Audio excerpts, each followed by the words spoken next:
Still hot out there. Sorry, folks. Welcome to the Wanderer's tent. I'm just getting things set up for the evening, setting camp up. Oh, I've got to light my candle here. Sorry, He said he's got to light a candle there in case anyone can't hear. It's a magic candle that I picked up in Balak. So it just has a little button on the bottom and it illuminates.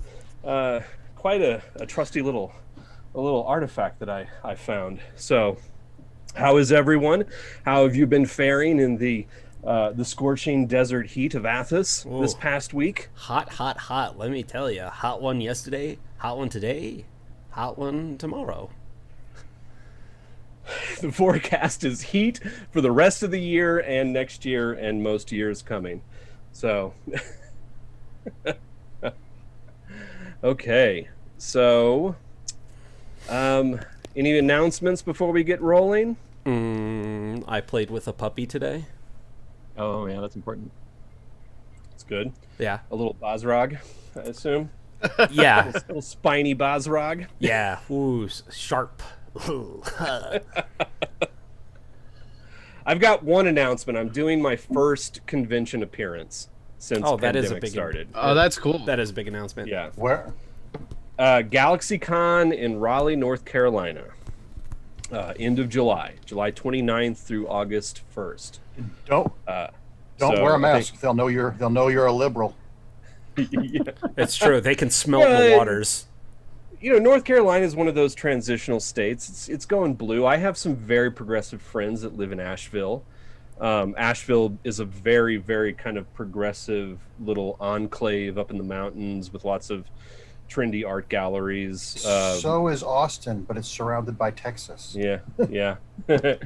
Yeah, it's I mean, I guess they're doing the good work of trying to, push that dial ever so slightly. So, no, I'm looking forward to it. I think Tim Seeley's going to be there, and probably some other artists from Cadence Comic Art who reps me, and not sure who else, but I don't know. It'll be interesting. It'll be an interesting experience getting back into a convention hall.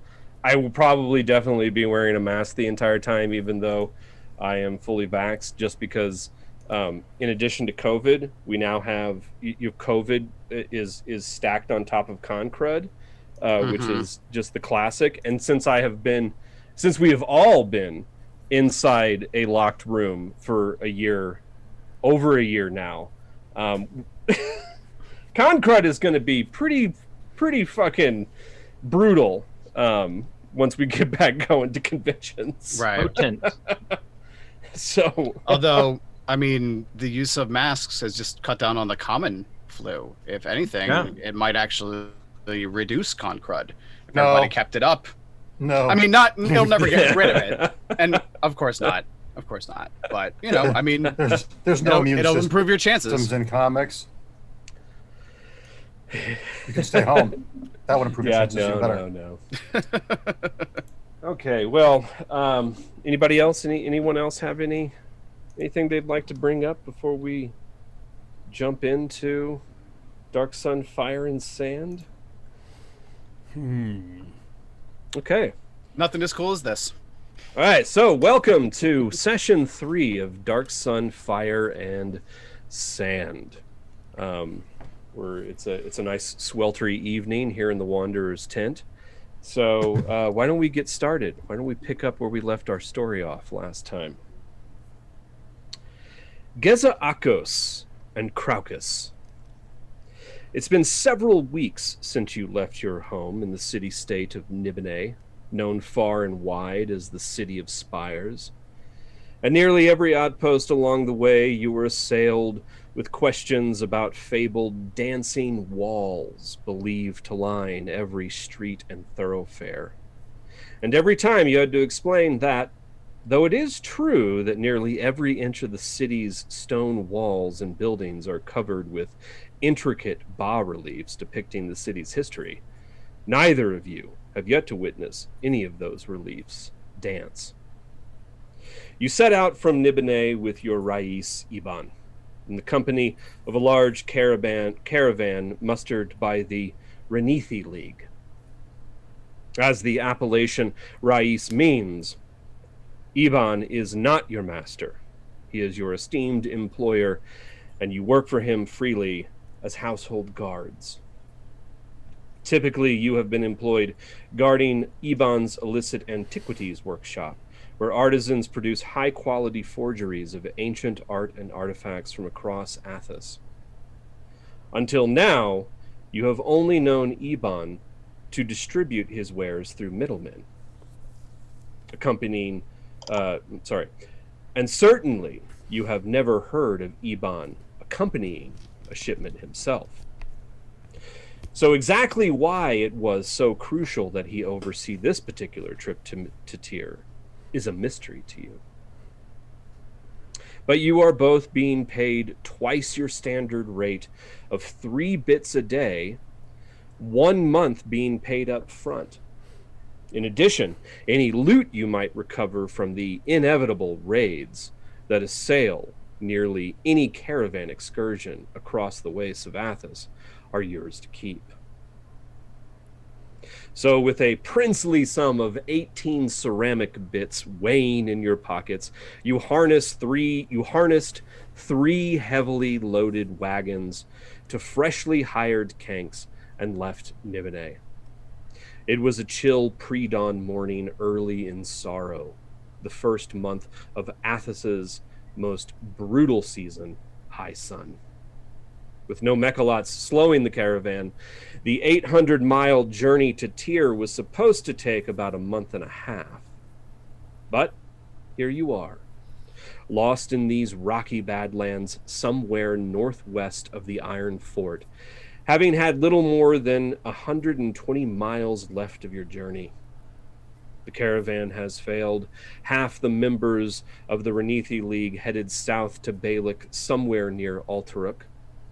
The rest were picked off by night raiders after leaving Silver Spring or died at Fort Iron.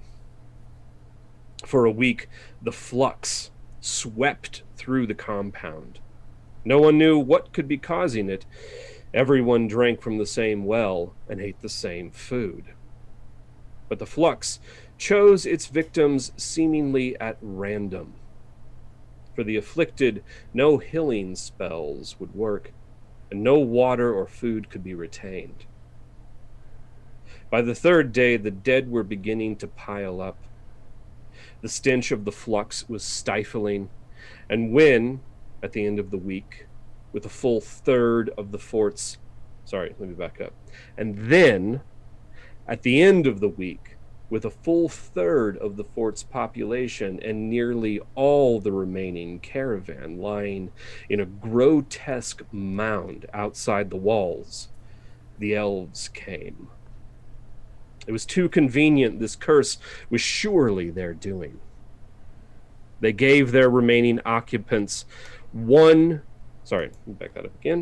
They gave the remaining occupants one last chance to surrender and answer for crimes of allowing Oricite caravans to water at the fort. Iban had no intention of being taken prisoner or tortured and killed at their hands.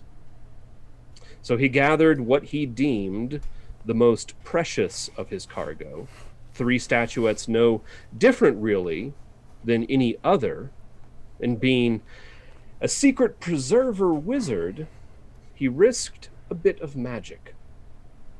He said a few words, made an odd gesture with his hands, told you not to say a word, and you all simply walked into the desert in broad daylight, in full view of at least 100 elves who acted as if you weren't there. You were also accompanied by a slave from Tyr named Regnus, who seized upon the moment and the opportunity to end his enslavement once and for all. The elves patrolled the road west to Tyr, so you were forced into the wilderness, where, just hours after fleeing, the flux took hold of Iban. His decline was swift. He couldn't keep any food or water down, and with your limited resources and the brutality of the open elements, his flux was soon bloody. His skin quickly turned turgid like thin papyrus. His eyes and cheeks sunken. His lips cracked with every word. The headaches and joint pain became so excruciating that spellcasting was impossible. Soon his tongue swelled to twice its size, and the saliva congealed to a thick paste, making speech possible only with great effort. His pace first became labored, then he required help moving, refusing to be carried by Craucus, until he could no longer support his own weight. Now Eban has the appearance of the living dead. His breath comes in rattling gasps. His lips and eyelids have shriveled and drawn back, exposing withered gums, loose teeth, and bulging, matte eyes that stare blindly at the burning dark sun. His fingertips and toes are black, and what sweat is left in him runs red with blood that seeps from his very pores.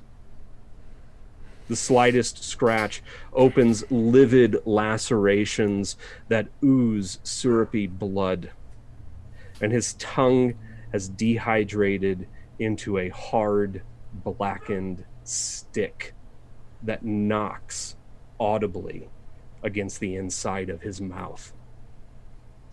And to add insult to injury, 2 nights past, your desperate band was robbed in the night by a group of small, bipedal lizard creatures that vaguely resembled Erdlu, but far more cunning. That is where you find yourself now. 2 days you spent in this ravine. A few scraggly plants grow here, providing a little sustenance, suggesting this was once an oasis and providing modest protection from the scorching sun. But it seems there shall be no end to your travails, for overhead you see dark winged forms circling.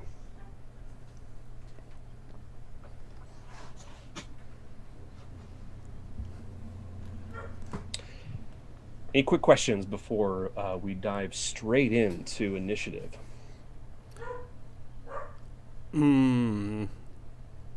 This is just a slight rewind to before the other party came upon us in mid-combat, yes? Yeah.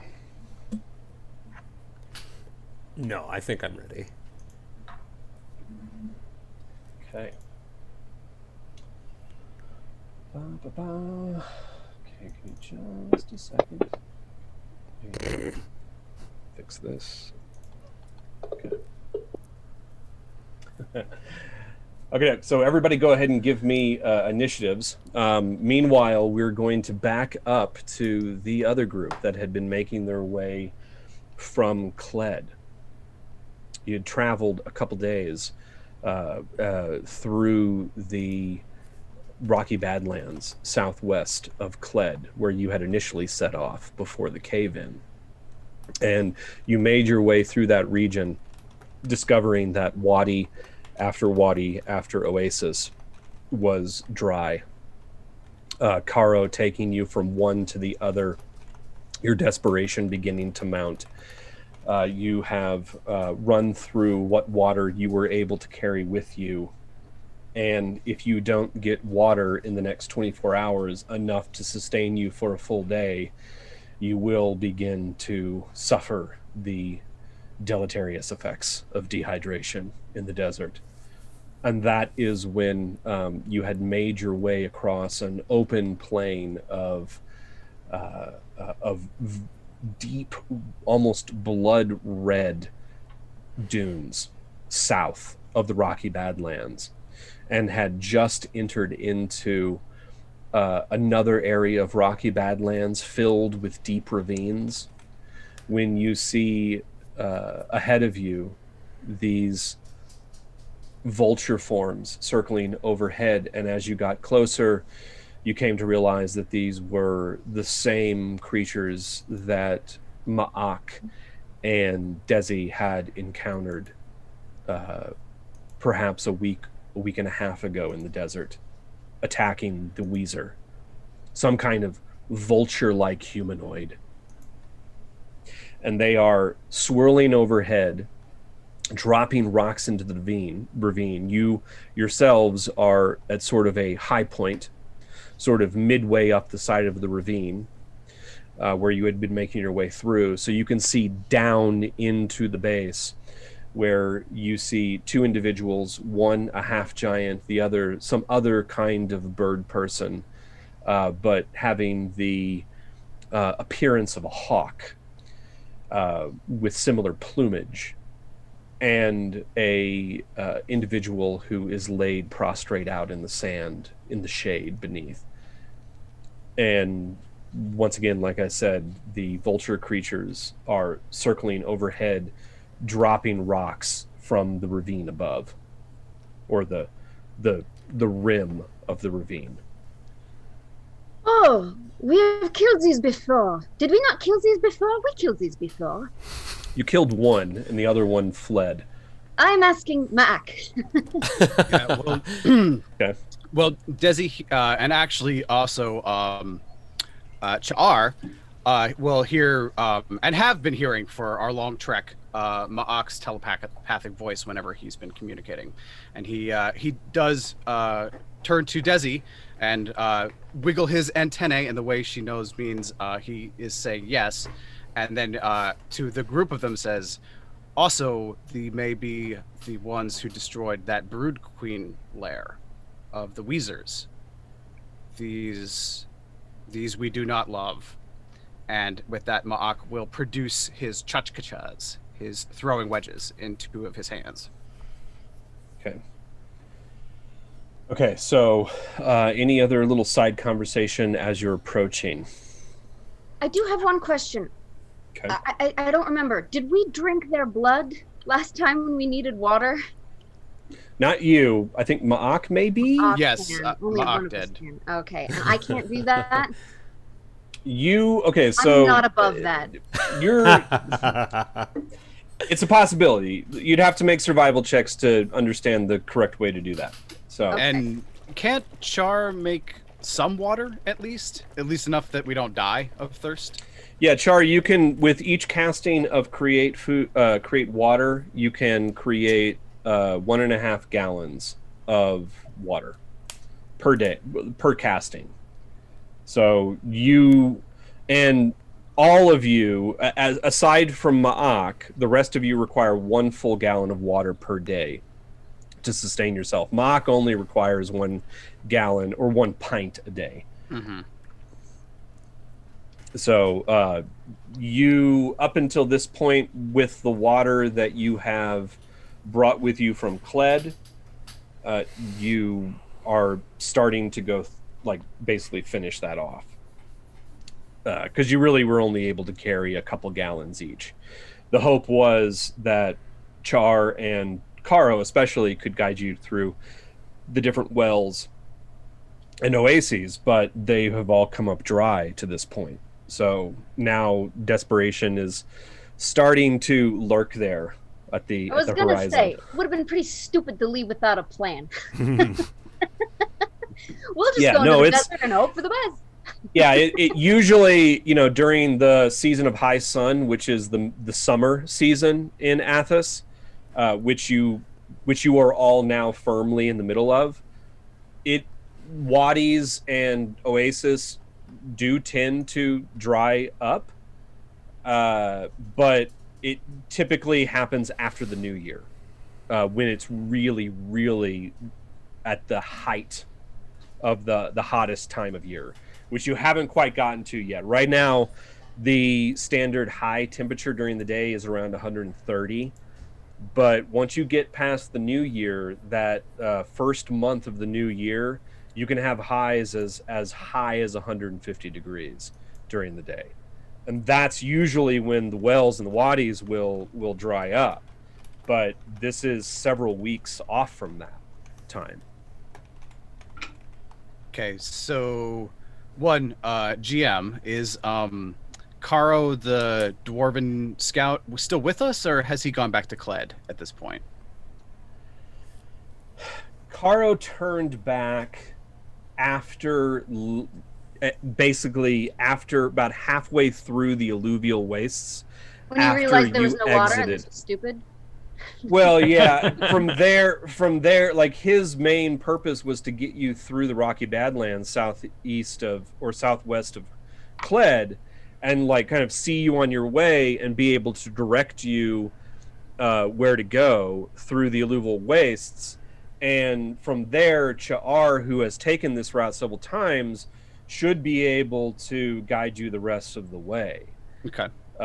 But then he turned back because, I mean, after the cave-in, Kled is vulnerable. So, but at this point, we can see that the vulture creatures that we dislike, with good reason, in theory, are attacking these travelers on the road. Can we tell how far away we are? Like, could we get there quickly? Or is it still in the distance and they have some fighting to do? 100 yards. You would have to... I mean, you have a decision to make. Do you head down into the ravine, or do you head up to the top of the mesa? Oh. And from there, it's a question of you're about 100 yards off from where you can see this melee happening.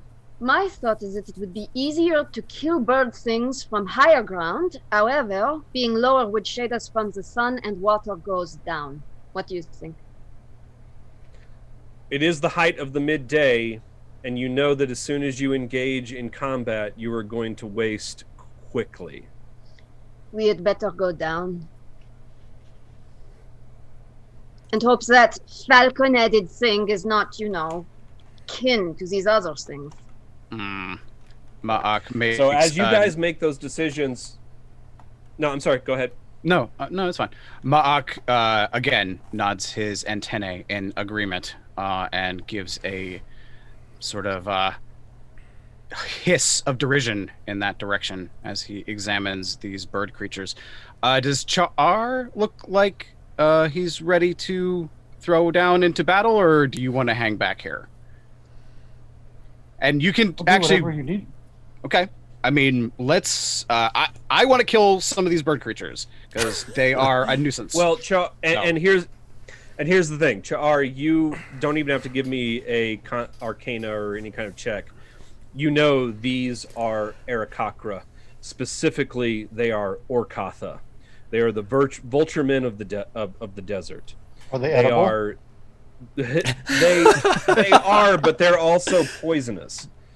You have to be very careful. Their feathers are a deadly poison, and they basically eat away your flesh if you get their greasy oils on you. They're like blowfish in sushi. They're like American condors and vultures that will bathe their talons in the dead carcasses of their food, which creates a poisonous bacteria on their feathers, and if it gets into your system, it can be pretty deadly. That being said, we pluck them, we can eat them. Yeah, theoretically, if you're real careful. Okay, let's have some chicken. Okay. All right. Will that offend Joe Annabi? Is that killing? Are these part of your race? We don't know Well, yet. you guys, don't know yet. Let's avoid any metagame talk yet until you've met. Oh. So, All right. So back down in the ravine, Geza Akos, Kraukos, Regnus. We're rewinding just slightly as you see the shadow of these creatures start to fly overhead. And at first it's hard to tell their size, but as they descend and land on the precipice of the mesa above you, you can now see they're not birds. They are full-size humanoid creatures.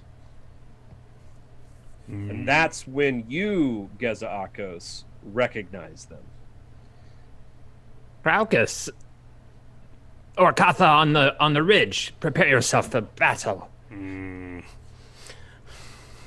We will dispose. Regnus says, and Regnus, and just so you know, let me give you you two a little bit of background with Regnus.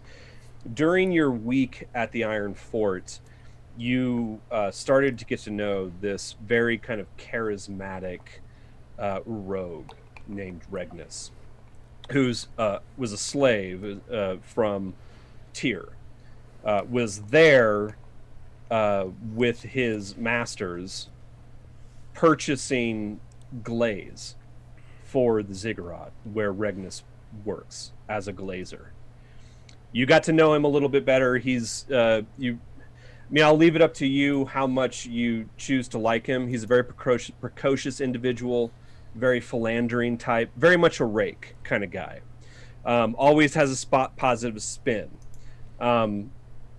Supposedly, everybody calls him Chance. He leaves that to you, whether or not you want to use that nickname.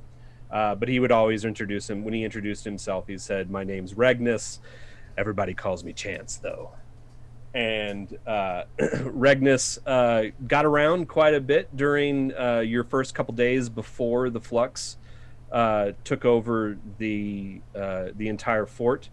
And just in case you're not, if you're not familiar, or if any of our listeners aren't familiar, the Flux is basically dysentery.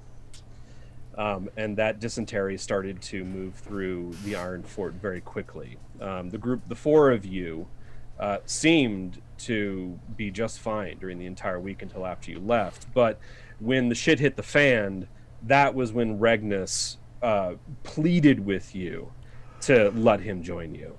And he had already kind of proven himself as a handy person to have around. Luck always kind of went his way. Like guards, he was always able to get an extra ration of water and food for you during mealtime, just by happenstance. Like, guards always seem to be looking the other way when Regnus is around. So he saw this as his chance, and you decided that maybe it's best to have someone with his skill set along. And so he's been traveling with you. It wasn't until you left and the Flux started to really take hold of Ebon that you realized it may have been folly, because now you have that much less water to split between the four of you. And you have been devoting almost all of your water to Ebon in your desperate attempt to keep him hydrated. So, having said that, the group of you, Regnus, Geza, and Craucus, the three of you are currently suffering from one level of exhaustion. Have we seen Regnus in battle? You've only seen him do his sly thiefy stuff back at the fort, but you haven't had to actually fight anything yet. So, Chance, if you have any tricks up your sleeve, you'll need to use them. Don't touch their feathers.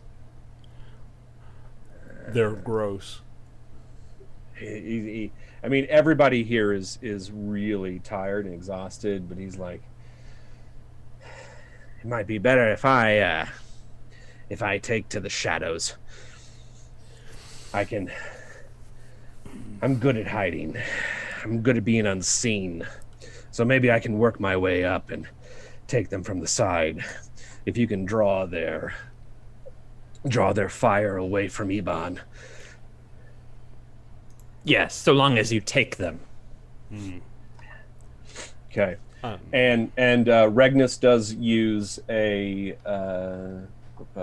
he typically fights with a dagger and an obsidian short sword, but he's also quite adept with a short bow, which were all things that you were able to steal from the armory at Iron Fort before you fled.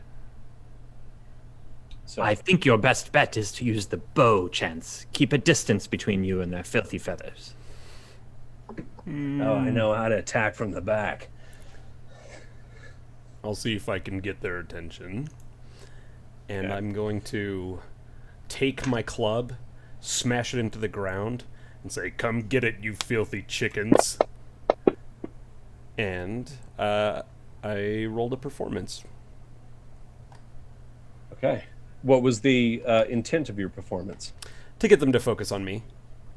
Okay. And you rolled a... What was that? 17. Okay. Yeah, so explain to me what you do. I take my club, I whirl it in the air, I smash it into the sand so it creates a big, dust cloud, and I say, "Come get it, you filthy chickens." They do seem to take the bait. A bunch of rocks start getting tossed down upon you. And we will start with the first of them.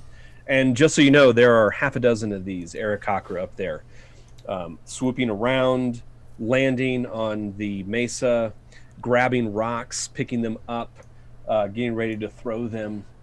So, yeah.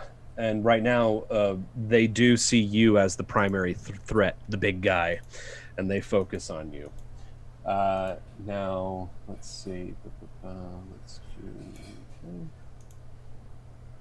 Wait, that's not right. That's not right. Hold on a second. They should not have advantage. I don't know why they do. Try that again. I don't know why it's rolling. Oh, okay, hold on. Sorry. Sorry, listeners. We're still figuring out Fantasy Grounds. Okay. A wonderful tool. Come on.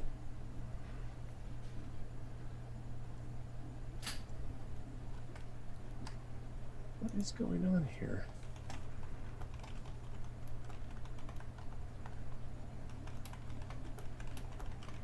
Oh my god. Oh, okay. No, you are targeted. Okay. I still don't know why it's rolling critical hits, but or advantage. Isn't there Oh, a I see button why. in the bottom left corner for clicking on advantage? Yeah, I'm just going to put them on disadvantage because, I'm not going to get into the weeds on this. I know why it's doing it, but anyway, okay. All right, sorry, so now we go. Okay, yes. So the first Aarakocra swoops over. You can see him just a light on the edge of the precipice. He grabs, or it grabs a stone from the precipice and hurls it down into the chasm. And it does end up hitting you for let's just do this, 5 points of damage.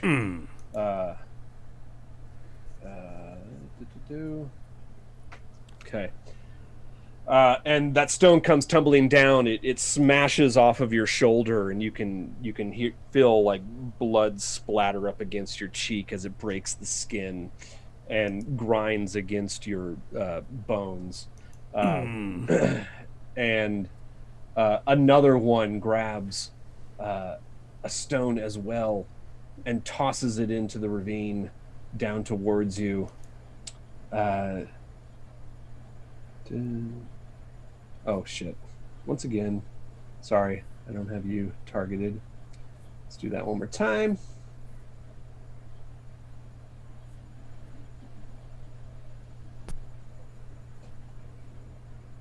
Oh, and this one, the rock comes sailing down and you sidestep as it bounces into the dust. A plume of sand rises up at your feet. Another one circling over already with a stone in hand lets it fall, hoping for just the right moment. Just a second.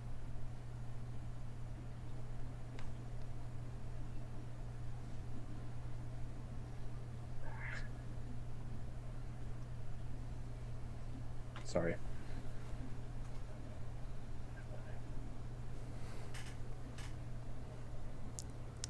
Ooh. And that one actually has a stone too large for itself. And as it tries to lift it, you can see it buffeting at the wind with its wings, trying to hold itself up.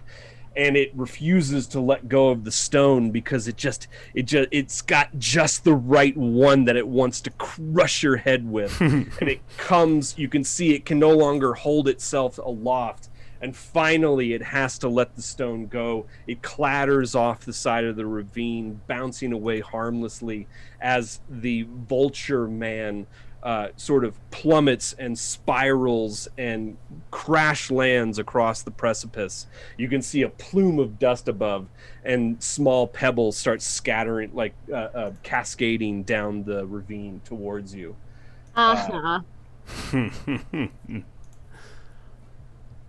And then the fourth one.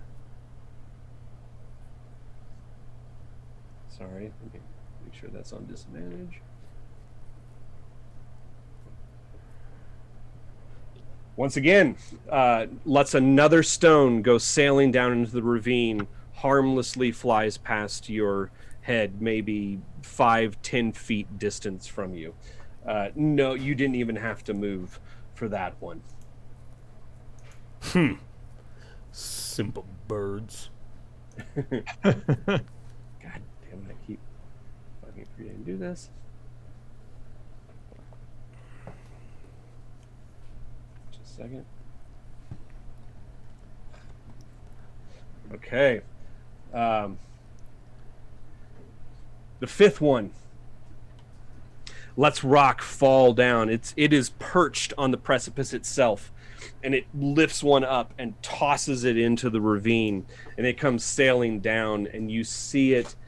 You turn around just in time to see it, and you attempt to sidestep, and it grazes, it glances down your front, and you take 2 points of damage on that one. And then finally, the last one, circles, is the one that has been circling the longest, trying to get just the right moment to drop. And as that last stone comes plummeting down, it seems to find the right moment and just lets it fall out of its grasp, so it sails perfectly straight down towards you.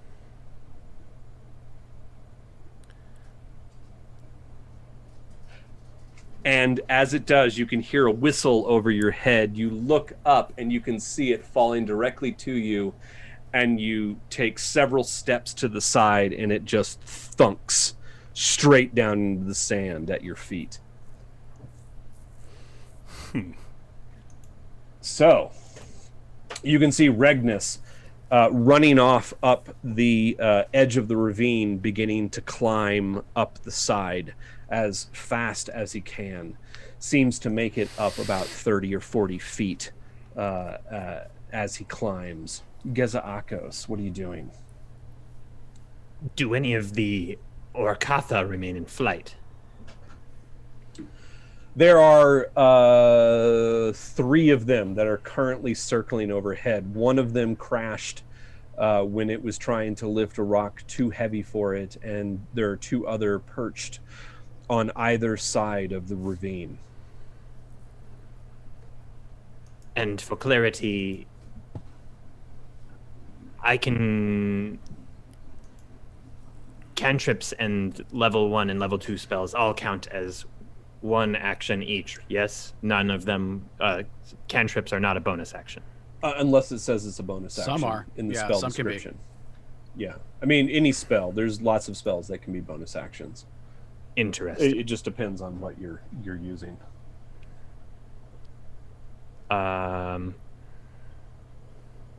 I think, Kraukus, you are taking too much damage, and I will help you run distraction with a shield of faith.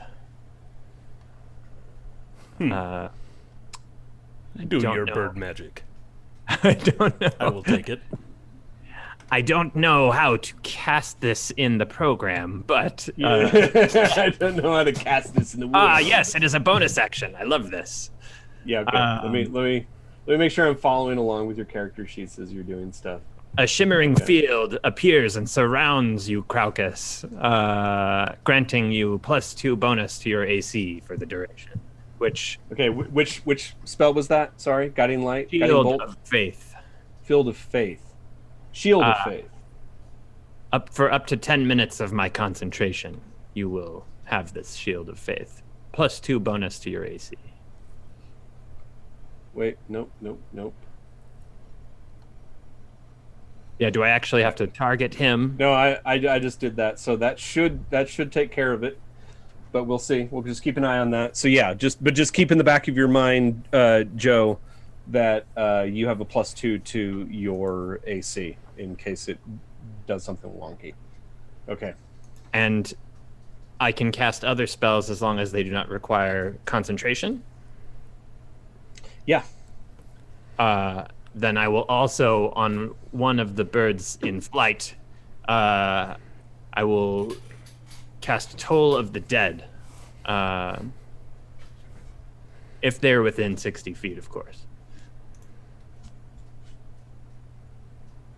Okay, sorry, let me do something real quick because I used the wrong item here. That's it. Okay. Okay, sorry, say that again. I would like to cast Toll of the Dead if a bird is in flight within 60 feet of me. Oh, 60 feet. Yeah, the top of the ravine is about 50 feet up, and there are two standing at the rim, so there are two of the Aarakocra, the Orcatha, who are within range of you. But none that are currently in flight. Those are too high. Yeah, because they're at least another 15, 20 feet above that. It does look like one of the two Orcatha on the rim are about to take flight. That, yes, one of these that are about to lunge out. Okay. Toll of the Dead on them. Okay, and what does Toll of the Dead do? I point at a creature I can see within range, and a sound of a dolorous bell fills the air around it for a moment. The target must succeed on a wisdom saving throw or take 1d8 necrotic damage. If it is currently missing any of its hit points, it instead takes 1d12 necrotic damage. Okay.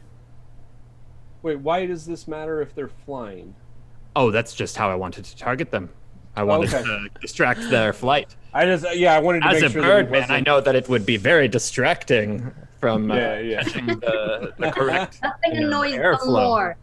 Yeah. Okay, so like we'll kind of illusion. kind of half delay this action because one of those Orcatha is actually beginning to take flight. So go ahead and let's see. I'm going to target the one for you. So you're now targeted.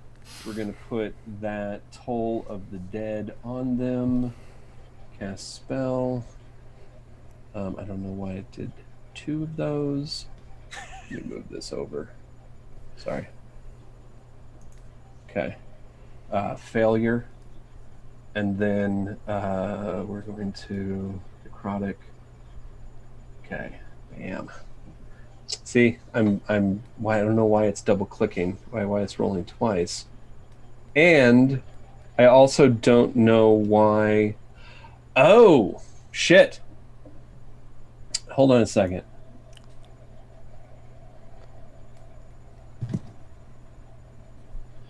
Okay, yeah. As you cast Toll of the Dead, you hear that deep, resonant, metallic boom that echoes through the canyon, and you can see that Orcatha that is perched up there on the edge of the ravine, and you can see its wings begin to flap and buffet like it's going to rise up off of the rim and take flight once more. And then suddenly you can see it, like you hear it screech, and one wing folds in, grasps hold of its chest. The other wing starts to flap wildly, and it spins backwards and plummets off of the rim. and comes crashing down the side of the ravine, taking rocks and pebbles in its wake. And by the time it comes crashing down to the floor of the ravine, it is bloody and broken and dead. Ah, yes, I've reconnected you with the spirits ground? of the sand. Oh. Yes, they're corrupted because they are too far gone from the natural world, and I will force it back into them. Yeah, you put it on the ground. Okay. Hard. So we're back up sort of midway in the ravine. You've just witnessed this all happen. What is Mma'ak doing? Okay, so you said it was like what, 100 yards to close the gap between us? Yeah. Okay. All right.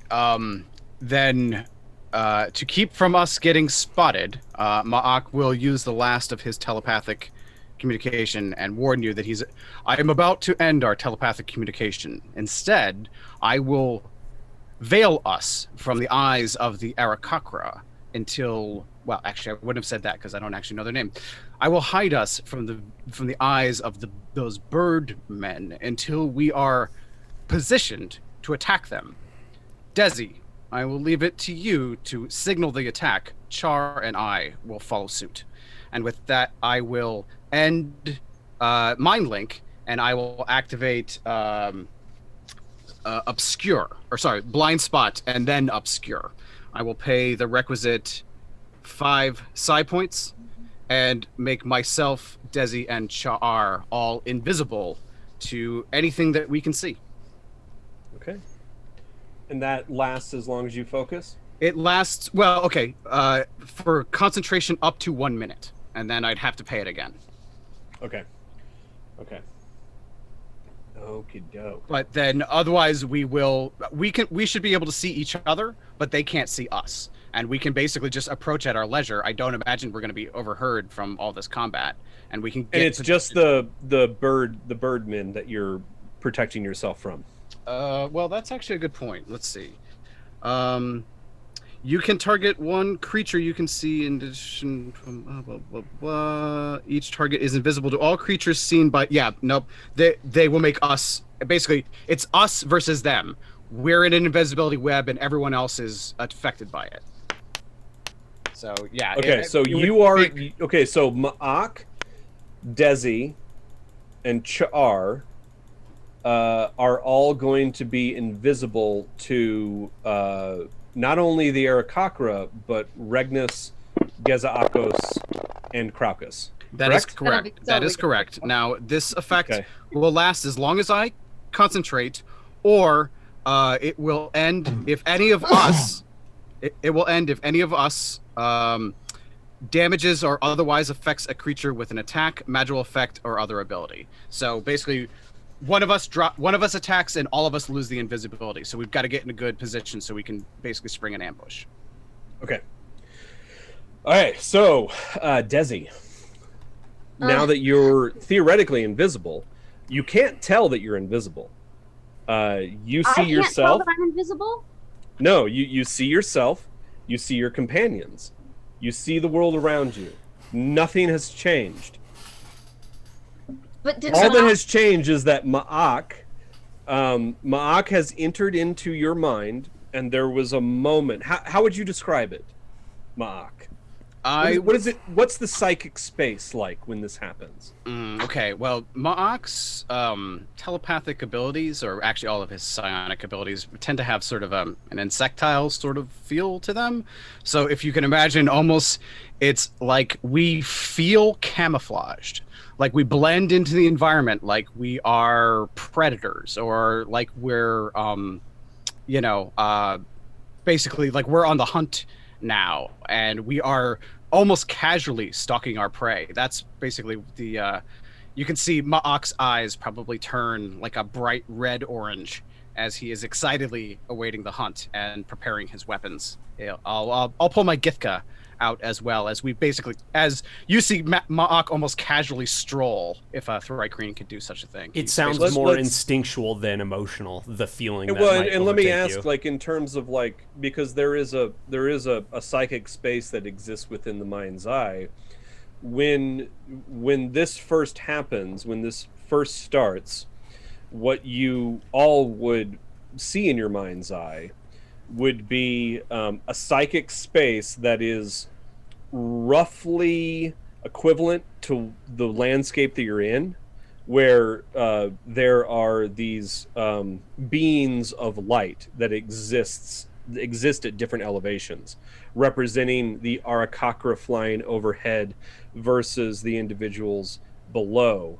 Now everyone appears as sort of like this glowing orb in that mind's eye. What might happen to those glowing orbs once the spell or once the psionic power goes into effect? Does that make sense? Does that make sense? Yeah. In your mind, if you close your eyes and you get that contact from Mma'ak, suddenly the train. I mean, I always think of it like Tron terms. Like, I imagine the psychic space of Dark Sun being kind of equivalent to Tron World, where it's like this kind of infinite blue space that has these kind of, illuminated beings that exist within it, and in that psychic space, things can be created by the host. The host here is Mma'ak, and so for anyone who is like, for you, since none of you are psionicists, in Mma'ak's mind's eye, he sees you as just this kind of glowing orb. But when you see Mma'ak, you see this radiant insect formed thing. And that's it. Anytime you've ever had experiences with psionicists, they are personifications of sort of their higher self in their psychic space, which is a very trippy experience to have. So in this situation, the only individual with like any psionic ability, like a true psionicist, is Mma'ak. So the rest of the landscape is filled with these just kind of these orbs of light. So my question is for you, Rob, like, is there a visual effect that happens to those orbs out there in that psychic space that sort of signifies the effect of this ability? I think maybe we do experience something like that, where effectively we have almost dimmed the lights. Like we would not appear, like especially Desi would not, and Cha'ar would not appear as their own bright orbs. They would be diminished. It's almost like, it's not that we're invisible. We're not. We're there. We just don't appear in their minds. Their minds ignore us. They don't see what we actually are. They either mistake us or see right through us or whatever. They've basically been hypnotized by my psionics. So you could almost think about it that way. They're befuddled. We're in a blind spot. Right. That's the name of my ability, is blind spot. And then the heightened version, which we're using now, is called obscure. So yes, I basically created a blind spot in their mind, and we could almost see it like maybe there's a black spot on them directly between us and them, wherever their line of sight would be, something like that. That's where I was trying to get. Gotcha. So they're in that psychic space when you feel it happen, because it's that third eye experience where you have this second sight suddenly, and in that moment when Mma'ak performs his psionic ability, there is this brief moment where you catch a glimpse of the psychic environment, and in that space there is this sort of black, there's this like black orb that tracks between you and the other and dims them. And so that's the only, that would then be the only indication you get that you are invisible to anything. Because when you look at the world around you, nothing has changed. Then probably that is. This does sound pretty mind-altering. Well, exactly, right? No. And actually, I suppose that's sort of the how my concentration is manifesting. I'm trying to keep these sort of black mirrors between me and all these different targets, or between us and all these different targets, so that even though I know they're not psionicists, in theory, there's a part of their brain that would register us being there, and I'm just blocking that from happening as we approach and poise for our attack. Well, and from my side, the way that visually, the way that it manifests is you start to, and I won't make you roll for this, just so we kind of establish this now. You start to notice that as you approach, anytime you come up into what would be clear view of the Aarakocra, they always like quickly turn their heads away from you, so that they are not looking in your direction. And it always tracks. It tracks completely. You jump, you pop down somebody else. You'll notice that an Aarakocra might actually look right back towards where one of your companions were just then. And then as soon as they pop up, they turn their head again away, creating this psychic mind blind spot for them, that they refuse to look in your direction. Okay, so having said that now, sorry, that was some, anyway, Desi, what is Desi doing now? Brass tacks, I know that we all, the three of us encroaching, have ranged weapons. Am I correct in assuming that we're still out of range? Yeah, I mean, you're 300 feet, so unless anybody has a longbow, you're probably not going to get into range anytime soon. Let me take My a bow look is real quite quick short. at your short bow, and short bows have a range of, well, actually, you could fire off an arrow at them, 320 feet. Keep in mind, we don't want to spoil it.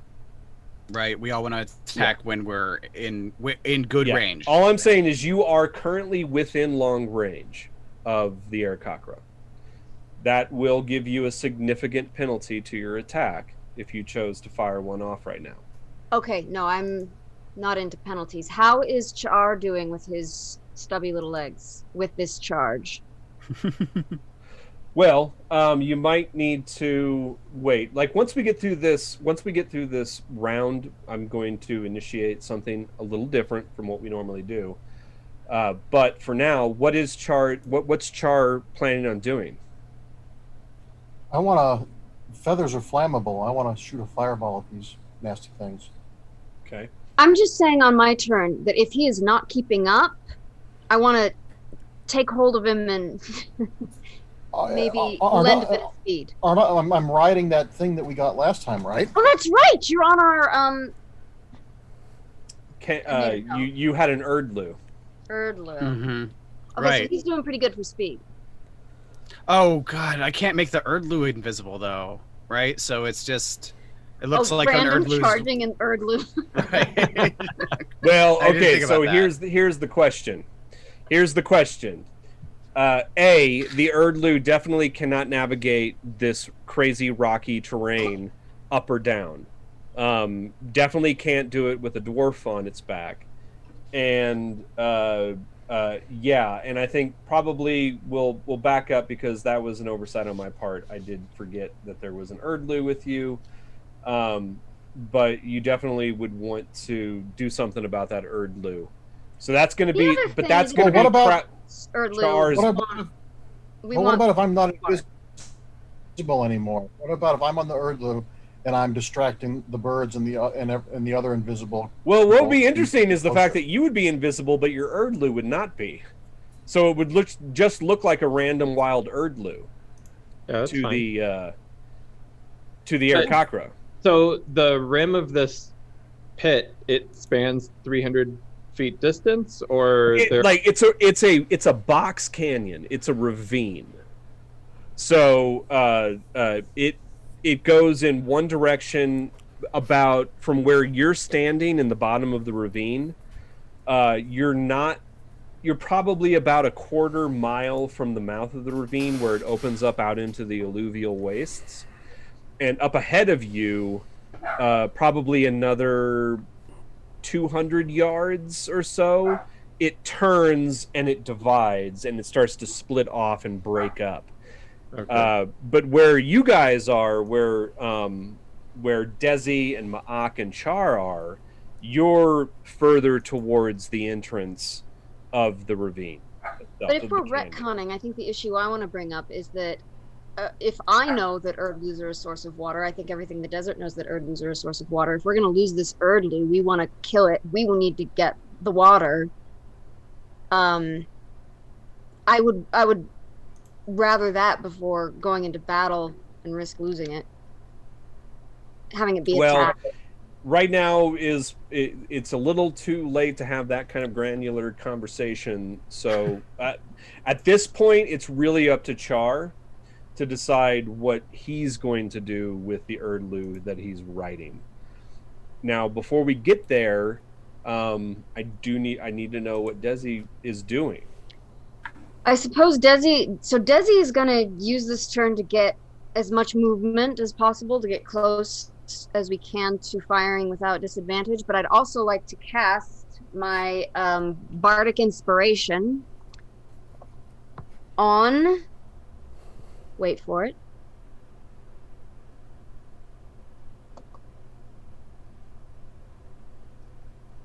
this strange giant looking creature. Well, you know what a half giant is, and you assume that's what it is down there. You would assume that's what it is down there. Hopefully, you hope.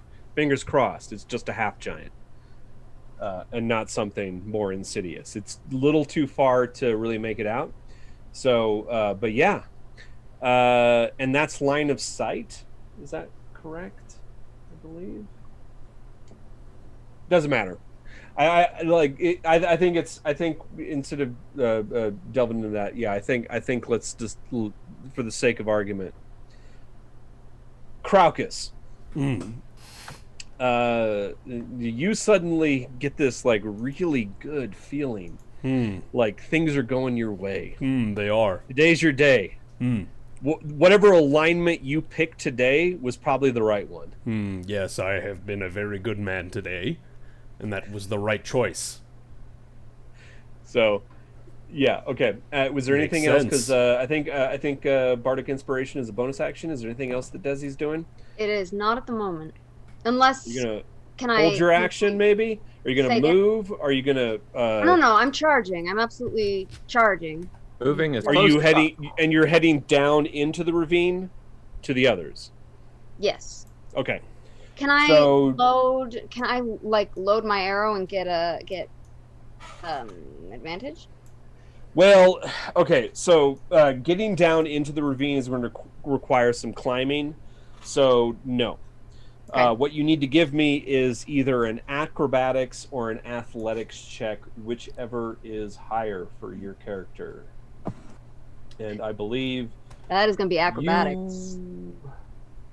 Yes. So give me an acrobatics, an acrobatics check. Oh yeah. You easily, now it's difficult terrain, so you're moving at half speed, but you easily are able to move, basically take a dash action.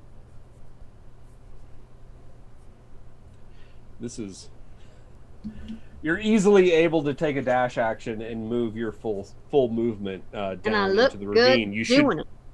You should be able to get down there next turn. So now to Char. I had to reload Fantasy Grounds, so I had still reloading. I don't know what happened. And that's fine. Just like what are you planning on doing with the Erdlu? Well, I want to get as close as I can on it, and then I want to use one of my fire spells to cast fire at the because I have one that's like can go 60 feet away and like 6 feet wide. So I want to cast it at the birds because feathers are flammable. And you said it would be hard for the Erdlu to go down into the canyon, but could he stay on the rim and travel further and closer to the birds? Yeah, you could probably make your way up with some difficulty to the rim of the canyon. Because hell, I can get off the Erdlu and leave it there to distract them. Yeah, and the Orcatha do not seem to be concerning themselves with this wild animal. And it's funny too, because every once in a while, now that all this ruckus has started, your Erdlu is kind of screeching now and then. And the Orcatha, when they hear it, they kind of glance in your direction, but they never turn their head far enough to be able to make eye contact. And so you get this sense that they're just disregarding this wild animal that has strayed into their combat zone.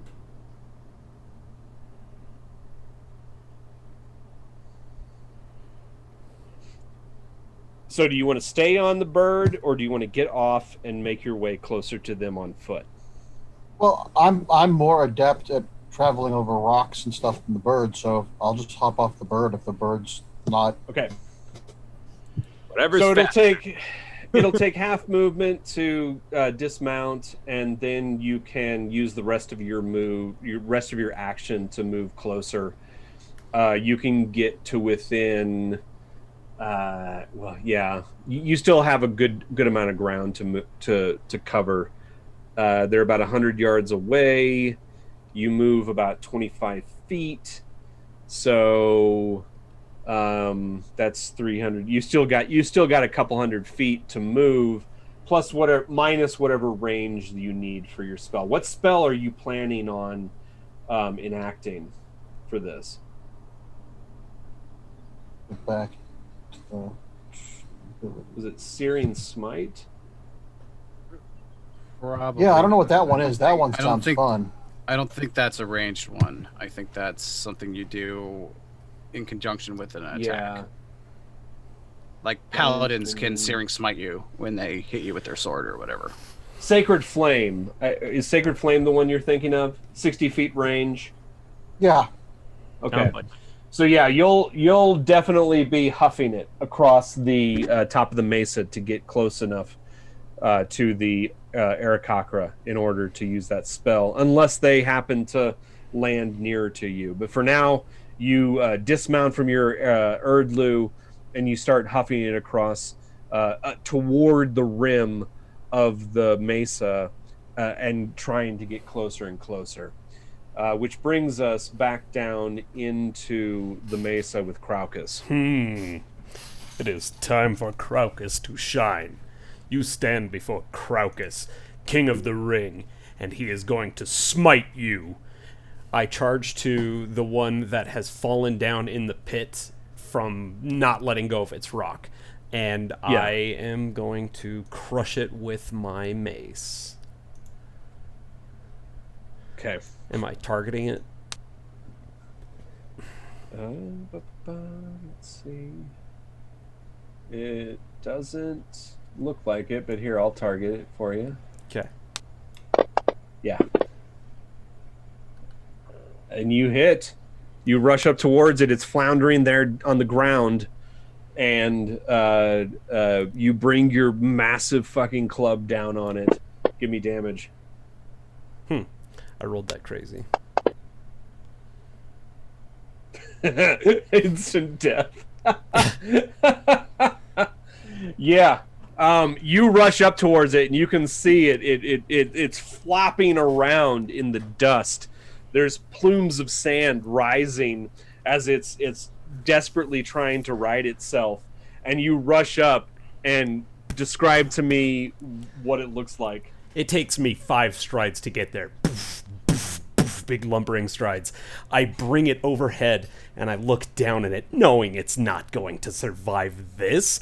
It stands before Craucus, and I bring my mace down. All you see is a plume of feathers, bones, and sand, and the rest is gone. Okay. And yeah, okay. All right, so new turn. Okay, now everybody is on the same page. I want everybody to tell me what you're doing this round now. So we are going to start. I'm going to start looking at my video. So I'm going to start with Rob. What is Mma'ak doing this turn? Mma'ak is keeping pace with Desi because she moves much slower than him. And he doesn't want to get ahead of the group, but he is basically waiting for her signal. As soon as he is basically held in action to throw his chachkachas at the 2 closest birds that Desi is not aiming for. So when she fires, he fires. That's the plan. What is Desi doing? I'm gonna fire, and I like to concentrate damage. So, is there a bird that's still alive? Yeah, there are 4 birds still it's damaged? alive. Yeah. Okay, so I'm gonna fire at the one that looks the most damaged. The one that heard the toll of the bell. Well, the rest of the birds have not. The rest of the Aarakocra have not been hit yet. They're still circling overhead. And No, there's there were one. 2. There was the one that tumbled that Craucus hit, and then there was the one that I hit with the bell. Which fell. Both dead now. Oh, he fell dead as well. Yeah. Ooh. So there's still one on the rim of the mesa above, on the opposite rim. So the one that just fell from the summit of the mesa was on your side. There's one Orcatha on the opposite side of the ravine. And the ravine itself is about 50 feet at the base, about 100 at the rim. And then the other 3 are still circling overhead, screeching and squawking at each other. So I wanna fire at the one, the close one. Okay, so He's the not one circling. that's on the opposite rim. No, because he's gonna be too far, isn't he? Are they all too far? Are they all out of range? You can so the ones that are circling over are circling in a wide sweep, and So when they come close, I can. they come nail them. close. So basically, you would I mean, I need can to try. hold your action until one of those Aarakocra gets close enough that you can shoot an arrow off. That's what I'll do. It'll be one of those moments where I go, wait, and then I'll just fire, and everyone will go, wow. Yeah. Awesome. Okay. What is Joseph doing? What is Geza Akos doing? An excellent question. It seems that Thunderwave should be castable in midair, yes? Yeah, should be. What, are the Orcatha in the air flying in a tight pack? They're swooping around in probably about a 50-foot arc around each other at different heights, kind of swooping down in and out of target zone, but keeping a fairly tight formation. They're probably, though, about 30 to 40 feet apart from each other as they swoop around. I will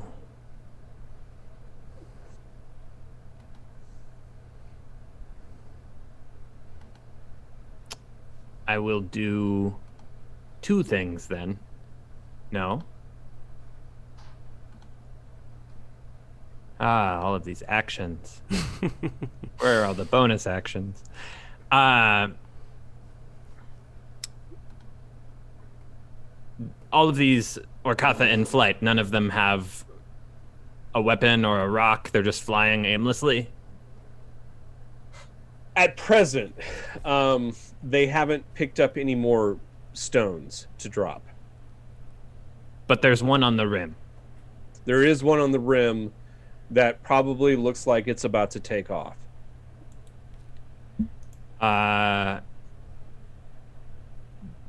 Toll of the Dead worked so great last time that I will once again I will point at that one on the rim, and this mournful bell will fill the air around it and cause him necrotic damage. Okay, so that's what you're going to do. What is Craucus going to do? Craucus is going to pick up a rock and kill one of the birds that are too far away for him to hit with a mace. Okay, so you're going to target one of the flying birds. Yes. With a rock. And what is Chard doing? I want to shoot the flame at those remaining bird guy on the other side of the rim. Okay, so you're 'Cause still it's going to not- make your way. I'm close as enough close now, as you right? can. What's that? I'm close enough now, right? It's not over 60 feet away, is it? It still is. You're gonna have. Okay. Shit, yeah, and like you're not gonna even be in range if you get to the opposite side of the cavern from him. Your best bet is to target one of the birds flying overhead, Okay. because as they swoop around, if you can move your full distance this coming round, you should be able to get in targeting range for one of them as they come around, but you're going to have to hold your action and wait till they get at exactly the right spot above you. So, okay. So we are going to come back around. So, the other Arakakra are still targeting Craucus. He's the big threat. They just saw him obliterate one of their brethren. So, first one overhead swoops down, grabs a stone from the rim, and just tosses it overhead of you. Once again, I don't know why it's doing this. So, I'm going to let me do this again. Sorry, guys. But even with advantage, it missed. They shouldn't have advantage. Yeah, no. They shouldn't have advantage. Either way, it missed. They missed 3. It grabs a stone from the precipice and tosses it down over you, and it just sails wide. No threat whatsoever. The next one does likewise. And it looks like the Shield of Faith is functioning properly. I had to do the thing. Oh, well, You did. Yeah, but it's Well, okay. So, so the next one does the same thing. Swoops down, grabs a stone from the side of the ravine, tosses it down on top of you. At this point, they're circling frantically. 2 of their brethren have been killed, and so you can now see panic falling through. The squawking is becoming incessant at this point. There's desperation, but that next stone that comes clattering down also falls harmlessly into the sand at your feet. And then the third, which is standing on the precipice, picks a stone up and tosses it down in. And once again, it clatters harmlessly into the sand. And then the final one circling overhead swoops down, grabs a stone, and it too falls harmlessly into the sand at your feet. You feel confidence Shield of at Faith. this point. Sorry, that Shield of Faith saved you 3 times. Look at those that. were all 18s. Damn. what are you talking about? Craucus saved himself. At this point, Regnus has climbed high enough. He fires an arrow up into the sky. Wait, hold on. I'm not targeting anyone, of course. Fires an arrow up into the sky. I'm going to take the first roll on that, and it is a solid hit. And Jesus. Yeah, and you see an Aarakocra screech as the arrow buries itself in its chest, and it plummets into the canyon. And it hits the side, and you hear this deafening crunch, and then it just flops and bounces down into the base. Geza, Akos, do your thing. The one on the rim remains, yes? Yes. Hear the mournful bell tone, a-hole.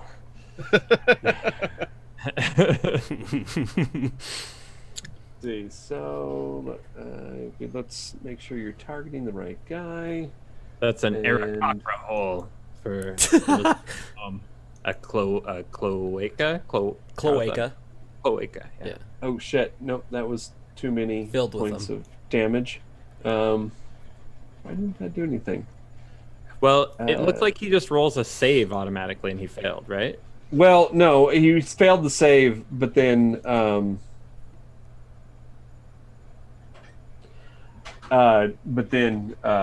did not.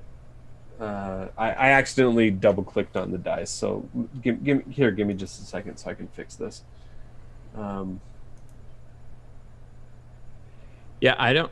Just for clarity, I don't see any targets that I can target myself, so that's why you have to do everything, right? And we're actually coming up Yeah. on an hour and a half. If we want to take like a 5-10 minute break.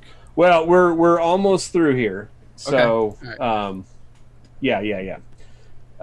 So that just okay. So the one that you just hit. Wait just a second. Okay. Yeah, the one you just so explain, like, describe what you just did. Toward, because you hit him. Yeah. He's still alive, and you. I point my plumed finger at the one on the rim and I say, "You!" And he just hears this mournful bell fill his head and cause him to rot from within. Okay. And you look up and you can see him grasp its head. You can see it grasp its head, and it screeches, and it wails about. It still remains standing. It shakes it off, and you can see its hands come clasping down on the rim of the precipice, and it shivers, and you can see its feathers all shake and puff up, making it look twice its normal size. And you can then see it like shake its head about and then just stare down at you with hate, absolute hate in its eyes. Mma'ak. I'm still waiting for Desi to fire. Are we close enough? Okay. If you're holding your action for Desi, you can take your final movement closer, get within range, just in time for one of the Aarakocra to circle overhead. I go. Oh, Yeah. Oh, you were And, shooting me though. That's not right. Yeah. What's that? You have her targeting me. Yeah. oh. Oh no. I mean, either way, I don't know why you're targeting Mma'ak. Let's make sure I can't that you're imagine that targeting. with anything. Oh, I'm so embarrassed. Yeah. You're targeting the right. Yeah, you're targeting the right person. Let's see, with the 10. Yeah, you still the arrow sails cleanly into the sky. In that Yeah. case, as Wait, my hold bonus on. action, I would like to cast Bardic Inspiration on Mma'ak. What were you going to Can say, Rob? Sorry. Doesn't she get advantage firing invisibly at this guy? I'm not sure how invisibility works in Oh. 5e. Yeah. No, you would get an advantage on that. So give me another roll. Just one Shoot! more roll. Oh my. Well, that got me triple advantage, and one of them wouldn't have hit. I don't know why. We're gonna take we're gonna take the good one and say that it actually did it as it you think. Okay, we're gonna retcon this real fun. Like, you see that arrow going up into the sky, and you think, and then it pulls a magic sailing bullet. wide. It's sailing wide. It's not gonna hit him, and then suddenly the one you were going for. Another one suddenly dives past it that you weren't even paying attention to. I didn't even know it was there. And boom, arrow strikes. Give me damage. Oh, that's that. Thank you. Damage.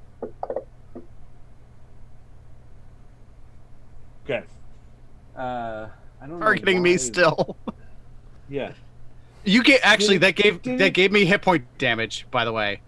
Yeah, I'm gonna delete that. I don't know thank you. why. Why is it targeting you? Because we don't have. Are we on a target map the combat somewhere? tracker, I think. No. I'm taking care of the targets, and I don't know why it's. Couldn't there. tell you that.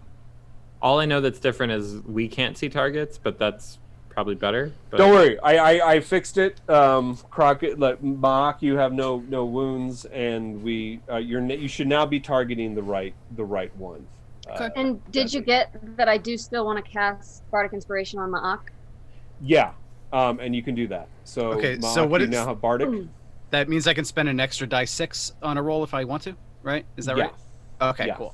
So I have 2 Chachkachas to throw. Do I get them both at advantage? Yeah, you should because All you're right. invisible. I would like to do that then. I assume she did. Did she drop the one she shot or no? No, it's still All flying. right. Then I'll throw one at that guy first. And ooh, 2 19s. Look at that. It definitely hits. That. Okay. So, let me roll that damage first. And you're going after the one that she hit, right? Yes, that guy exactly. So he will take 9 damage. Nice. Oh.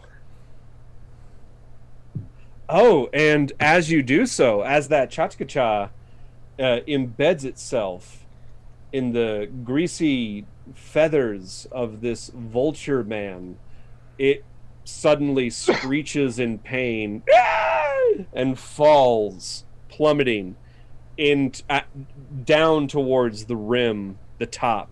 And from your vantage point, you can't see, except you just see the faintest evidence of a plume of sand rising into the air above the rim of the canyon from where that Orkatha fell. Though no one could probably be detected, I give off a slight pheromone of triumph, and then I will turn my second Chachkacha on the second closest flying Arakakra. Okay. Excellent shot, Regnus. As we probably all appear suddenly to everyone around, but I assume that 24 hits as well, right? Yeah. Nice. All right. Then I will roll. Not so great. 5 damage. 5 more damage. Okay. I don't know why that said instant death. That's not correct. Did So- Regnus actually hit anyone, or am I just gonna falsely attribute these deaths to him? No, Regnus did kill one with his bow. But now it looks like Regnus is quick firing many out of the air. Well, Regnus killed one. Mma'ak killed one. I can't see wounded Mma'ak. a second. I just see birds Yeah. falling from the sky. I understand what Regnus you're is saying. Yeah, like Killing it out you are starting to see Arakakra or Katha just fall from the sky, and you can only assume that it's Regnus. Because I'm not doing looking this. at him. I'm focused on my target, but I see these other guys falling, and wow, Yeah. Regnus, impressive. And so I call that out. Yeah. Okay. Regnus, Now it's Char's turn. Mma'ak, you do hit that other right now. Now there are only 2 Orcatha left, and one is getting ready to take off from the opposite precipice. The other one is still circling, but the 2 of them are screeching frantically at each other at this point. Char, you can hold your action just enough till that one that is still in flight circles just overhead, and you can let it go. Let it go. Let it go. Ew. You're doing again, Sacred Flame. Okay. So basically, here I'll do this. Let me set this up. I'll target this guy. That's hot. And Sacred Flame it. Boo. I don't know why it's rolling doubles, but they both failed. And now you can do your damage. And once again, I don't know why it's rolling doubles. It should not be. At any rate, Just take the now. Does Okay, maybe so- Char's character sheet like have advantage clicked all the time or something like that? Is it maybe something like that? Doesn't show. I'm just gonna like remove 2 points of damage here and take the higher, and we're fine. We can move on. So now, for those of you down in the canyon, Craucus and Regnus and Gezaakos, suddenly the one Orcatha that's still circling overhead erupts in flame out of the blue. Just fucking erupts in flame. And you can hear it squawking and screeching. And it is an absolute fucking mystery to you. Is it? What the fuck just happened? Is it? Chance, what else can you do? Is it? Well, that probably hot? probably at this point we become invisible because we all attacked. So Visible. Oh, we become visible. visibility Actually, comes with actually, attack? once Desi attacked, we all became visible. Okay. But from your vantage point where you are on the rim, like where you are in the up on the side of the canyon where you were making your way down, Char definitely would not be seen. Desi would require a pretty high perception check. Now, I have to really go to the bathroom, so now might be the good time to do a bio break. Okay. Bio break.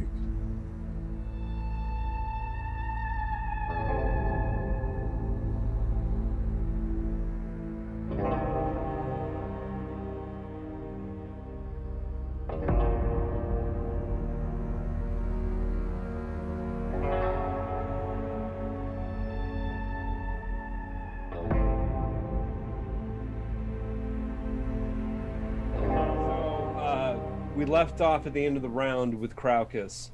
Craucus had not gone yet. You can see overhead now the other 2, or the last 2 Orcatha that remain are squawking furiously to each other.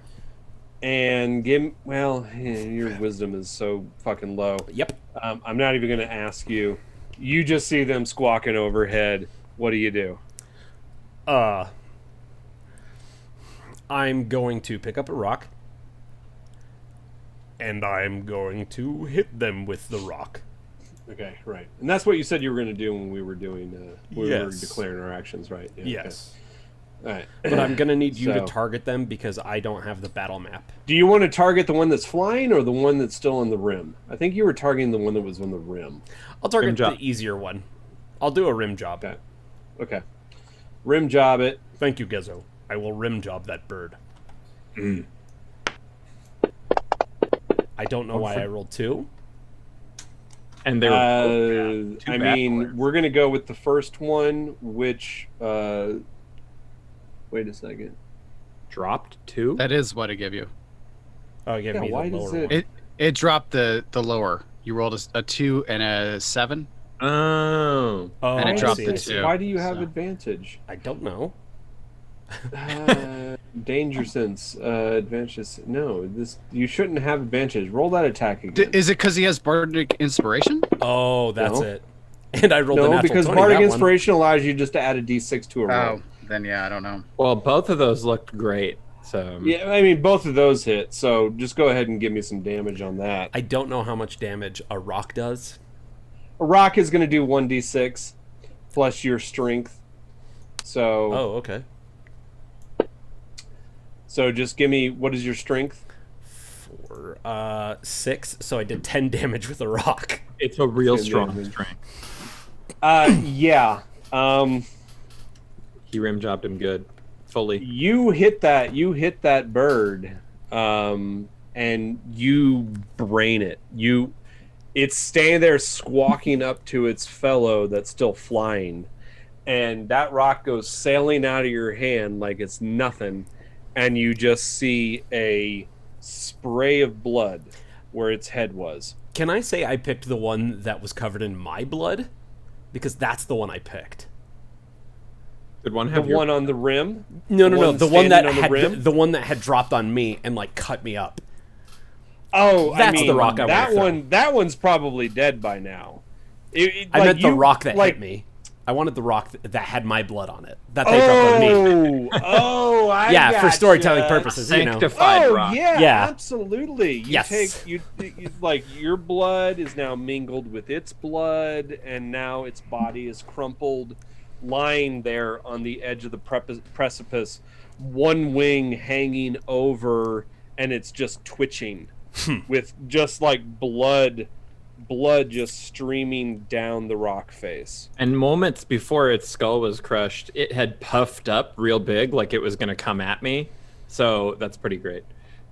And with that, the remaining Orcatha fucking beats it.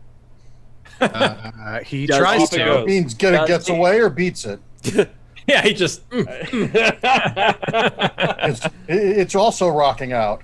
And Regnus does attempt a attack on it as it is fleeing. He's going to get disadvantage on that.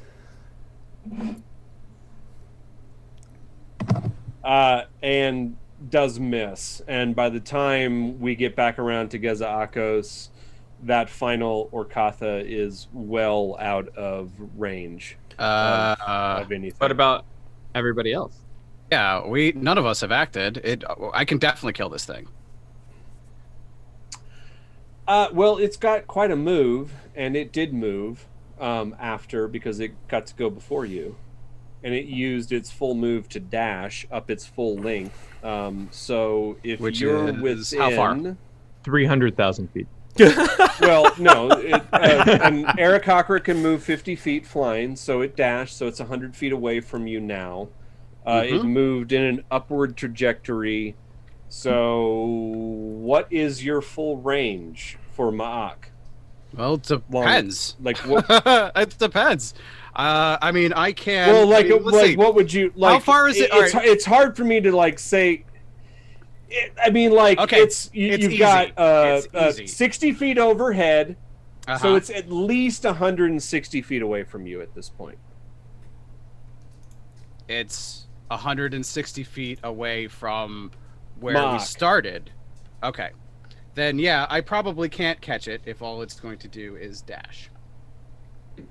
Yeah, and it's fleeing. It's flying away. It's not landing. It's off. It's flying upward and out, away from I you. mean, it's what? Its speed is 100. Mine is 80. And it's flying up. In theory, I can gain ground on it. But, you know, I mean, if you want it to get away, it gets away. But no. in theory, Like, you tell me, like, if you think you can. I'm a Get fucking close Thry-Kreen. Of course I can. I mean, I think I can track this until it gets tired. I don't sleep. This thing does not escape. One way or another, I'm going to kill it. If it's today, it's tomorrow. It doesn't matter. The hunt is on. Mma'ak, let it go. Well, I mean, the question is, what does Mock do? Because you're He chases halfway it. down you're halfway down the ravine. Mm-hmm. Um, He chases it. you would have to start running back up the ravine, which is going to be difficult terrain. So tell me, just tell me, and it's flying off to the northwest, which is on the side of the ravine that you're on. So do you take off after it? Yeah. Okay, so the rest of you see Mma'ak start running back up the ravine. What's Mma'ak's movement? My base movement is 40. 40. 80. So over difficult terrain, you could make 40 feet. Mm-hmm. And you could get back to the rim of the canyon. But I can also jump 50 feet in one bound. So, you tell me, can I get to the top of this thing or not? You could give me an athletics check. All right, that seems fair. Or, well, yeah, athletics or acrobatics, whichever is higher. They're the same, actually. Yeah. Although athletics I'm actually proficient in, so... nope, not on a 6. Yeah, no, the canyon is too loose. As you attempt to jump up, which is your move, keep in mind, you skitter back down to your starting position, and you use up that portion of your movement. Your action was your jump, so yeah, so you're basically back where you started from, and that's the end of your movement. For Desi, you see Mma'ak desperately trying to pursue this fleeing bird person. And then I'm going to stare awkwardly at these new peoples that we have not met and hope that they don't attack me.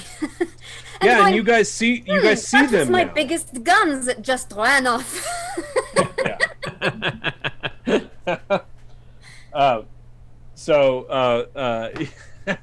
Okay, so you kind of stand there like arms out, not sure, what do we do at this point? What emotion are you trying to convey to them? Well, what I'm doing right now, I don't know what it looks like, but my internal experience is I'm trained in all kinds of etiquette. What is going to best please a naff giant and a strange falcon creature? Do I know this? So Crocus sees you. But I'm standing dressed there. in decent robes. Oh, we're both dressed relatively well. Desert But speaking. you are a naff giant and a person with a hawk forehead. A hawk head. Well, with why don't we really do this nice real fabric. quick before you make your final determination? Now that you've actually gotten closer and you can see them clearly and you're actually making physical eye contact with them, they can see you and you can see them. Joe and Joseph, what does Desi see? So dripping from blood, I use. Is it too late to use a reaction for the attack I received? I have an ability called. It is called. Colossal Endurance, and I can shake off an injury. When I take damage, you can use your reaction to reduce the damage. Is that something that I missed the window on? If so, it's You missed okay. the window on that. Okay. So but, I'm just kind of brushing my shoulder then, and I stare up. You stand before Craucus, champion of the ring, and his good friend Gazakos.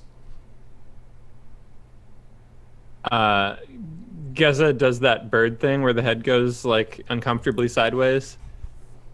And And what's your name?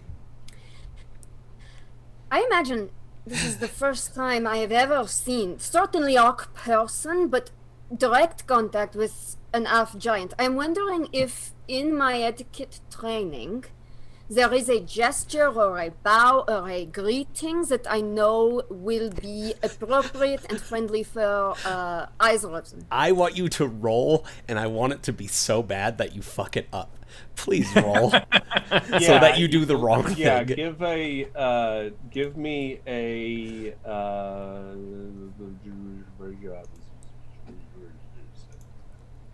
That'd be a history, right? Yeah, I guess it would be. It would be etiquette, history. wouldn't it? persuasion Well, etiquette. there is no etiquette. There is check. actually under persuasion. Persuasion, right. etiquette, diplomacy.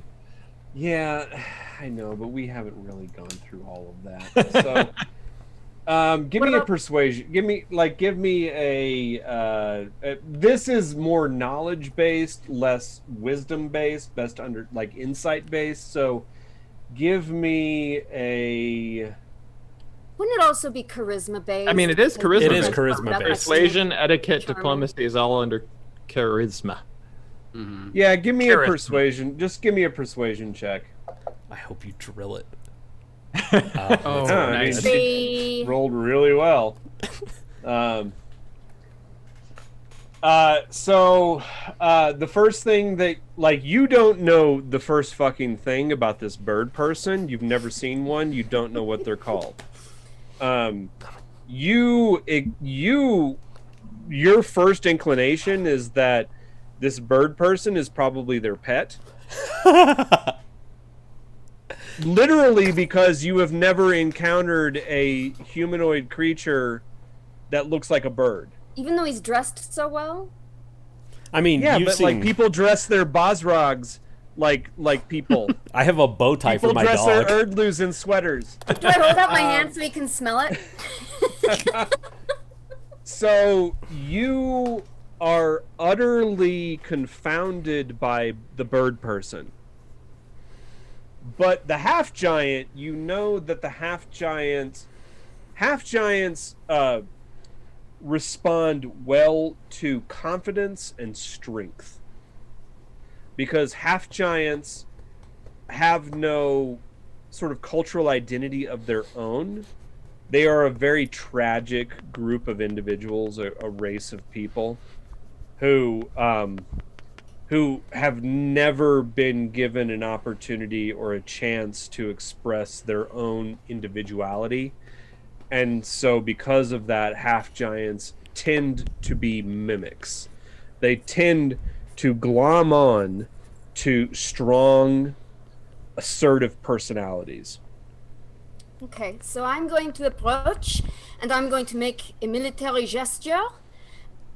And I'm going to say, my name is Desiderata. I am leading small company to tier. What is your name, tier. rank, and speciality?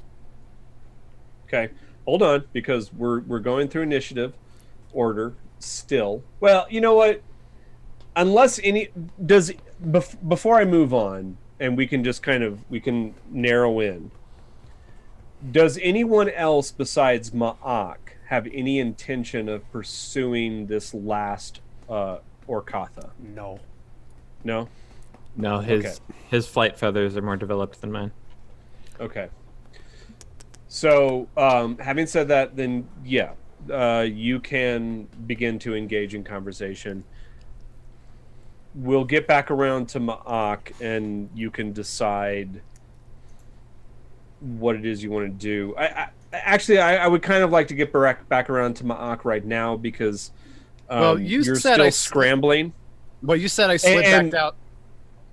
You did.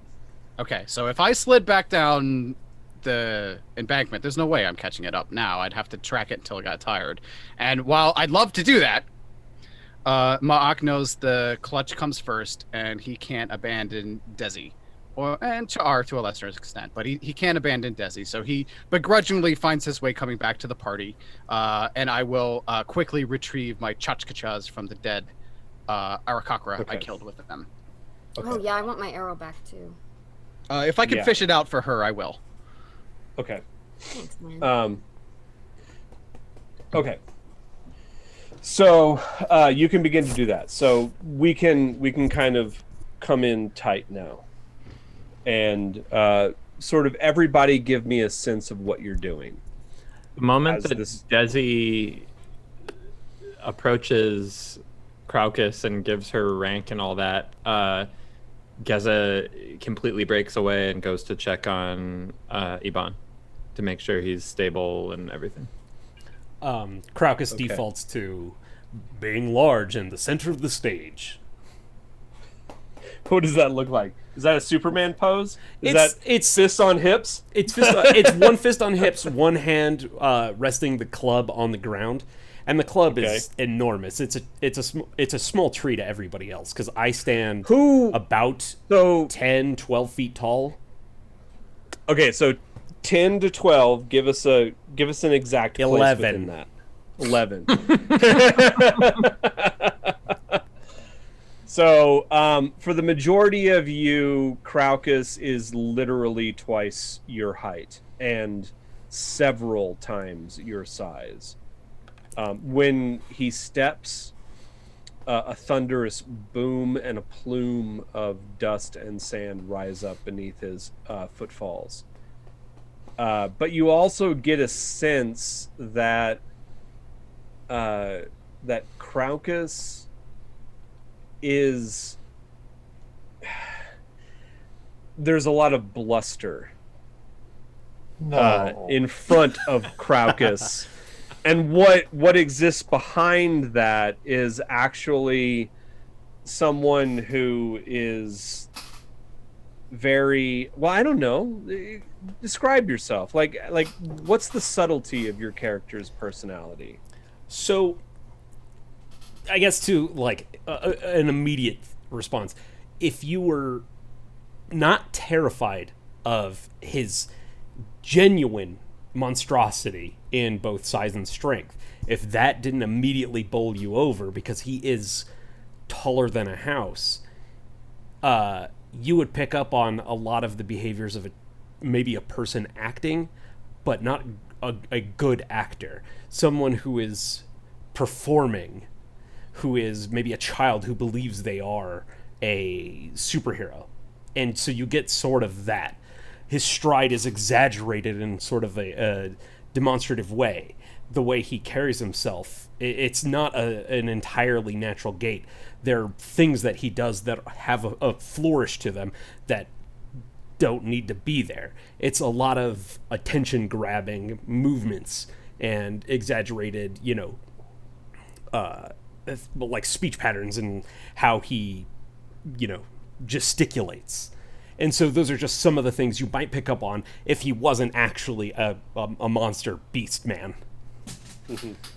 And Joseph, Geza Akos would know that a lot of these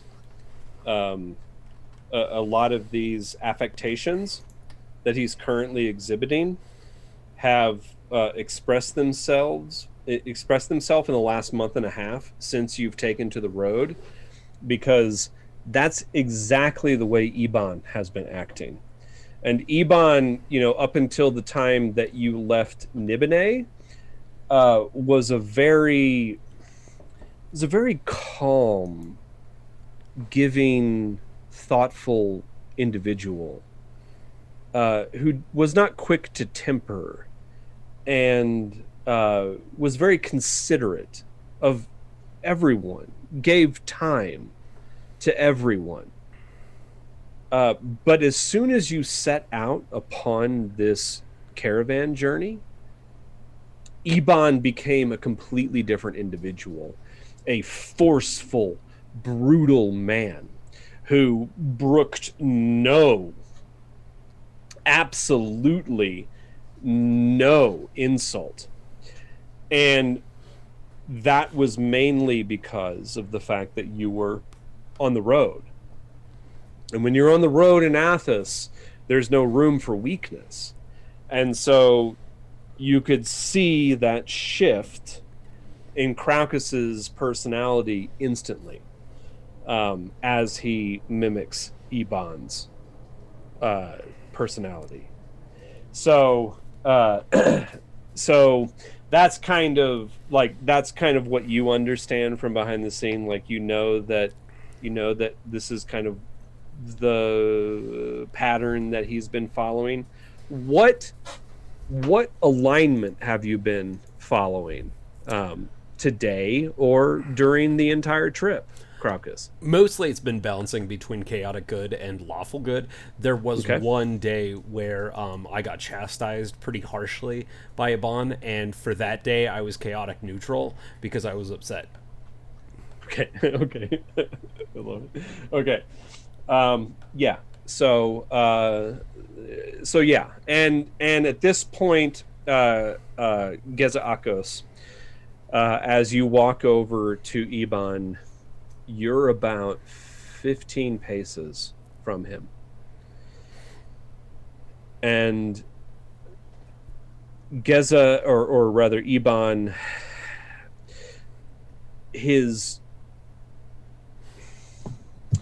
breathing pattern, everything about him has been slowing, and it's been sort of a thing where you have to periodically kind of shake him to make sure that he's still breathing and still alive. As you approach him this time, there is absolutely no indication of movement, and you're terrified with every step that you take closer that he's expired. I run up and cast Spare the Dying, instinctively. Okay. Spare the Dying. Let's see. I touch a living creature that has 0 hit points. The creature becomes stable. The spell has no effect on undead or constructs. Okay. I like how it doesn't tell you how If it has long. an effect on HP. Stable means 1 HP, right? Yeah. Stable means 1 HP, and you're no longer. But it in the act of also dying. means, like, the question is, like, how long does an individual need to be at 0 hit points before this is no longer effective? Because 3 saving throws of failure would be, okay. because if you do a successful saving throw, then you would have 1 HP naturally, right? Do recovery spells work on people with the flux? I thought you said they didn't. Well, okay. So this is the thing. You race up and you desperately cast Spare the Living on Iban. Spare the Dying, technically. Spare the Dying. Knowing that you have already cast this several times on people at the Iron Fort who died from the flux. And all it achieved in those moments was just this temporary resurgence of life. And then they immediately died once more. And in a way that was much more awful to behold. Unfortunately, you have forgotten that in this moment, and you cast it, and Iban gasps rattlingly for air for just a few moments, and then he screams in pain and collapses back to the ground. And it's a horrible thing for all of you to behold, because as you come closer to the individual laying in the sand, you can see the horror of this individual. His skin is covered in streams of blood that seem to originate from his pores. His eyes are bulging out of their sockets because the lids have completely shriveled to nothing, and the eyes themselves are cloudy. Do I know opaque? Do I know of a way to help him? Even if I don't have that power, do I know what he needs? If there is a thing that he can get? And Give me an Arcana. Give me an Arcana check.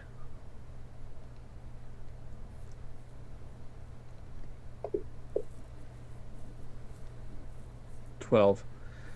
So with your limited knowledge, the only thing that you can imagine is an exarch of much higher ability than you, who could cast spells like Heal or Greater Restoration, Wish spells, things like that.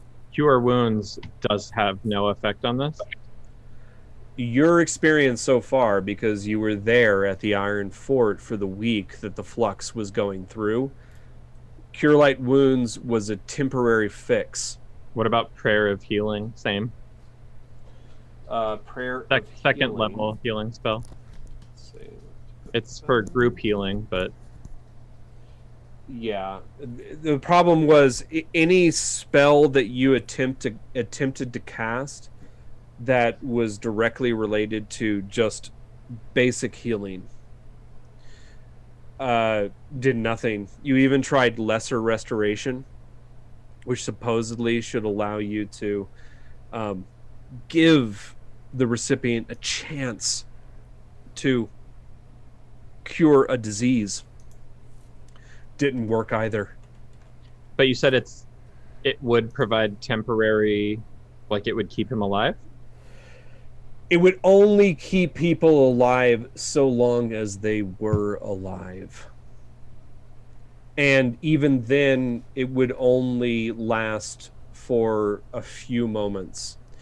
And eventually, it's that situation of being a desperate nurse trying to keep your patient alive. Cast, and then you were gone. Then you were spent, and you knew you had nothing left to cast until you rested and sought out your elemental patron again. But Literally, by the time, from a mathematical perspective, if I were to cast Spare the Dying and then cure wounds and do just a minor healing, how long would that keep him alive? maybe an hour. So I immediately cast Cure Wounds. Okay. So you cast Cure Wounds, and he lies there.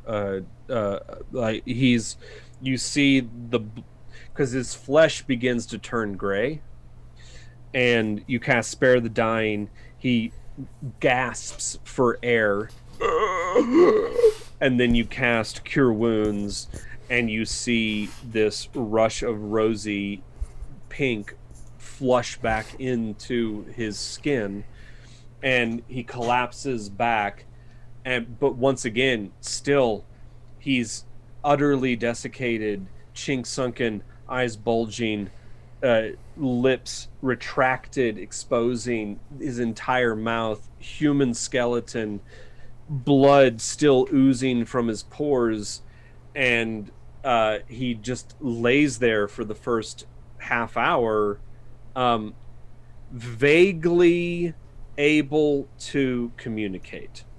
I immediately turn to the newcomers and I say, I can only keep him alive in pain for 2 more hours. Are you powerful? Can you help? Is it the laws that talk? The flux is overtaking him. I'm new. I'm not good enough. We aren't either.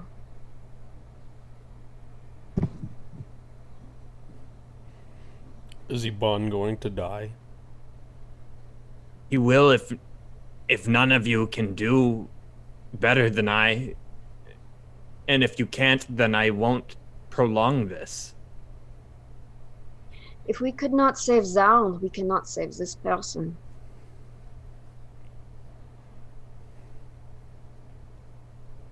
None of you are stronger in I this. think Rob was trying to talk, but I couldn't hear your words. Oh, sorry. Is that working now? Yes. Okay. All right. So sorry about that. So, at this point, Mma'ak will activate Mind Link once again, and so Desi and Sha'ar can hear his voice, and we can all communicate with each other telepathically as we assess these travelers we've met on the road. And I say, Sha'ar, do you have the power to save this man, or should we encourage them to put him out of his misery? Well, I've always wanted to say, I have the power. But I do have Cure Wounds. So I'd be more than happy to attempt to but he needs I a don't know how complete powerful I restoration am. spell. Yeah, at best that would extend it for maybe the rest of today between our Yeah, rooms. I mean, What that's about the problem. What about Like you're at what a about place. mending?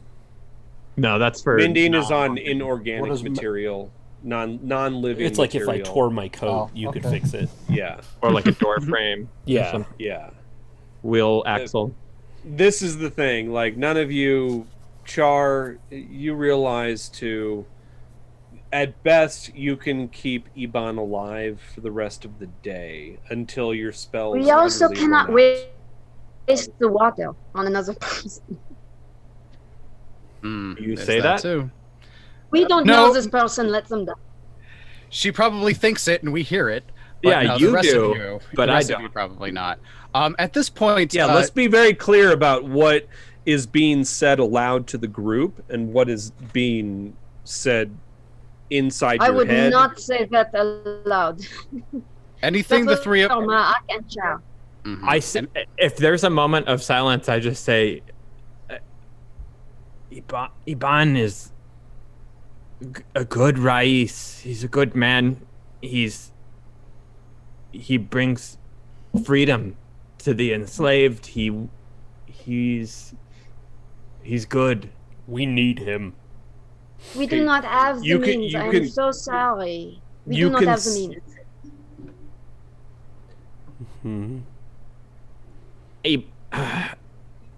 Is Iban conscious?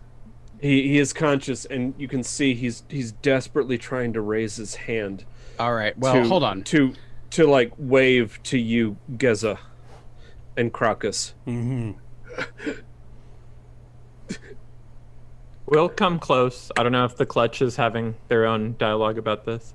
Okay, so- Mma'ak actually steps away from Desi and Char just a little bit towards the group of them, but just to get close enough so that he could mind link with the newcomers instead. And so, for a little while at least, Char and Desi don't hear Mma'ak's voice in their mind. It is now, well, I don't know their names, but Crocus, Geza, and Iban now hear Mma'ak's voice bridging the gap between them instead.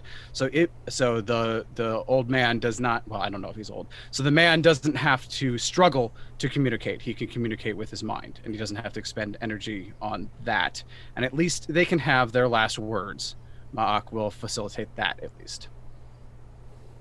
I quickly look back at this insectoid, turn my head slightly, but then back to... You only hear one thing from me, and that is say your goodbyes. Okay. Interesting. I like this. Okay, so yeah, what do you say to Iban?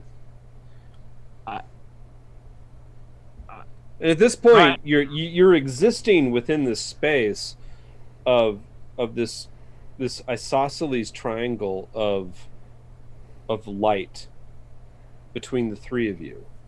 These orbs of light. And they pulse, and you can see that Iban, who is down there on the ground inside this psychic space, is this very dim, very small light that is pulsing incredibly fast. And the two of you, Geza and Crocus, you are just sort of these amorphous blobs of light, just kind of flickering in your space. Strong. There's a certain amount of dimness because of the how diminished you are from what you've gone through in the past several weeks. But you can look down at the ground and you can see where the light of Iban is coming, and it's just it's like a mouse, flickering mouse. Van, you've been the best Rais, the only Rais. I can't help you any more than I have. We will go back to Farah. We will do whatever. What is left to do? I just can't help anymore. What? Crocus? Without you, what do I do? Iban, what do I do? You hear a voice in your head say, "You are both strong. You are both so strong. And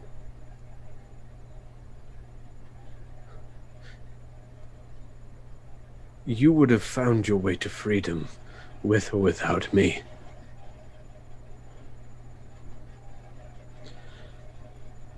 Only one thing is left. You must take the statuette to Tyr. There are 3. Please distribute them. The first, in the likeness of the lizard-headed man.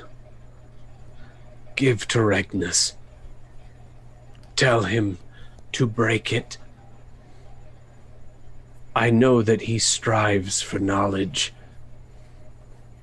Within it, he will find what he needs to be strong and to find his place. The second, the crocodile head statue. I leave that to you, Geza. Break it, and in it you will likewise find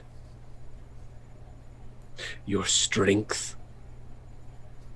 Strength through knowledge. I began the process of teaching you. This will hopefully help you finish it and complete it. The third, the serpent-headed statue. Take it into Tyr. Find Tekendeo. You must find Katendeo and the Veiled Alliance. Do not break the statue, no matter what you do. You must protect it. This one I give to you, Crocus. You are strong. You may not be so wise as others, but you have a strength within you. You have a loyalty, a devotion. And I give this unto you, this devotion to this statue. Do not let anyone take it from you. Do not let anyone destroy it until you find Katendeo. Then give it to him. He may know the answer that lies within.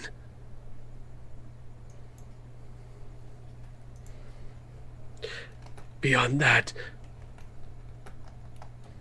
I am of humble origins, just like you. And you will find your way. I have found my way. You helped me find my way. My way is to help.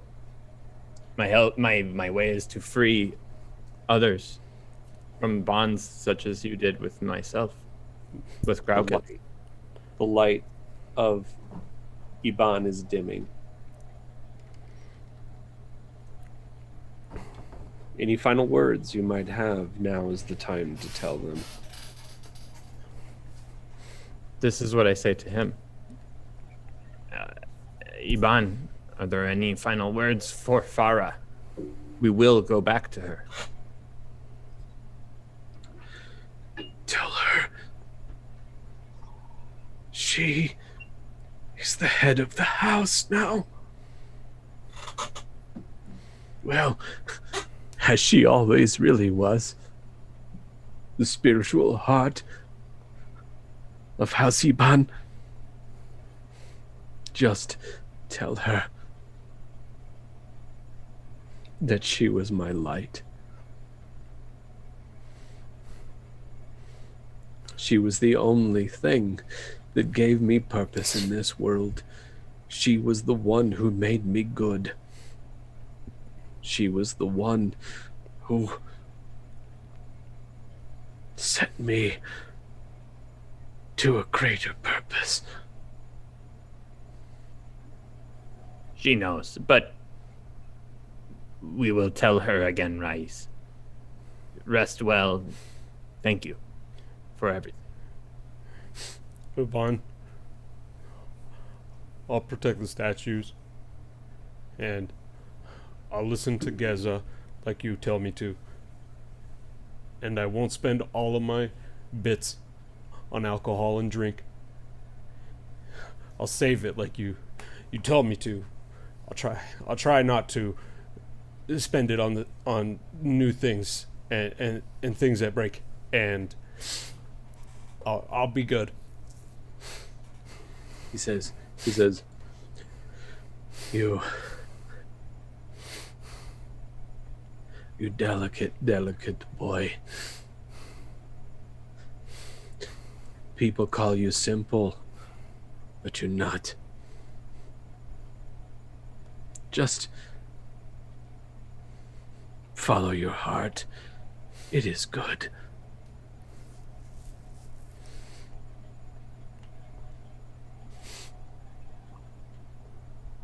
And the light fades and dissipates. As it does, I will shift mind link back to Desi and Cha'ar. I'll give them just the briefest overview of, like, now I know their names. For instance, that one, the Birdman is Geza. The half giant is Craucus. That man was their employer. They have statues to deliver to someone in Tyr. They probably need help. You see Regnus now standing over the group of you, looking down upon the now dead body of Iban. And he says, and just to kind of fill in the gaps, Iban, or rather Regnus, is for all his charisma, he doesn't deal well with the harshness of life, and he oftentimes will fall back to sarcasm and jokes, and he'll say, and he says to the group of you, "So the old man croaked it, eh?" I go to a rock, I pick it up, and I throw it at him as hard as I can. Oh. I mean, are you literally trying to hit him? Yeah, I rolled a 21. Okay, well, shit. luckily, Regnus is a little more dexterous than that, and he dives to the side and he goes, "Whoa, big boy! There's no offense was meant. I revere the old man just as much as the rest of you. He made me a free person." Then you would do better to show him respect. I'm sorry, I have been enslaved in Tyr for over 10 years. It's hard for me. 10 years? So I hold rocks for call 20. me. Craucus, this is not a competition. Is it? I storm off. Yeah. Is this a competition about being a slave? Regnus. Just let him be. Okay. It would No, be I wise get for it. you to let him be. That one is Regnus. He's the one who knows where to deliver the statue. I'm updating my friends. I as they know, talk. that's why I'm laughing at how matter of fact you are after I tried to kill him with a rock. That one's Regnus. Please excuse us. We will speak with you newcomers shortly. Thank you for your assistance, but we have something to deal with first. Crocus needs to sleep on things. Hopefully he wakes up with a better attitude in the morning. Regnus, I think his attitude will be fine so long as you keep your mouth shut. And perhaps I can keep your mouth occupied with a different task. In his final moments, our Rais told us to give this to you. He said it's for you. He said it will help you. And bird-headed statue? Like, I he give looks him at it, he's like, the lizard statue, and or the lizard statue, yeah. I know how these things work, so I crack it open in the way best to get out the secrets. As you crack it open, there's a moment where Regnick goes, woo, woo, because you see, like, in his mind, dollar signs just evaporating as you break open this artifact. Regnus, we let you into our inner sanctum of secrets here. These are not just statues. In fact, they're valueless replicas. This is what it really exists for. When you crack it open, out comes these clay cylinders. And you immediately recognize them, Geza, as reading primers. They're the same cylinders that Iban has been teaching you to read Common in for the past year or so.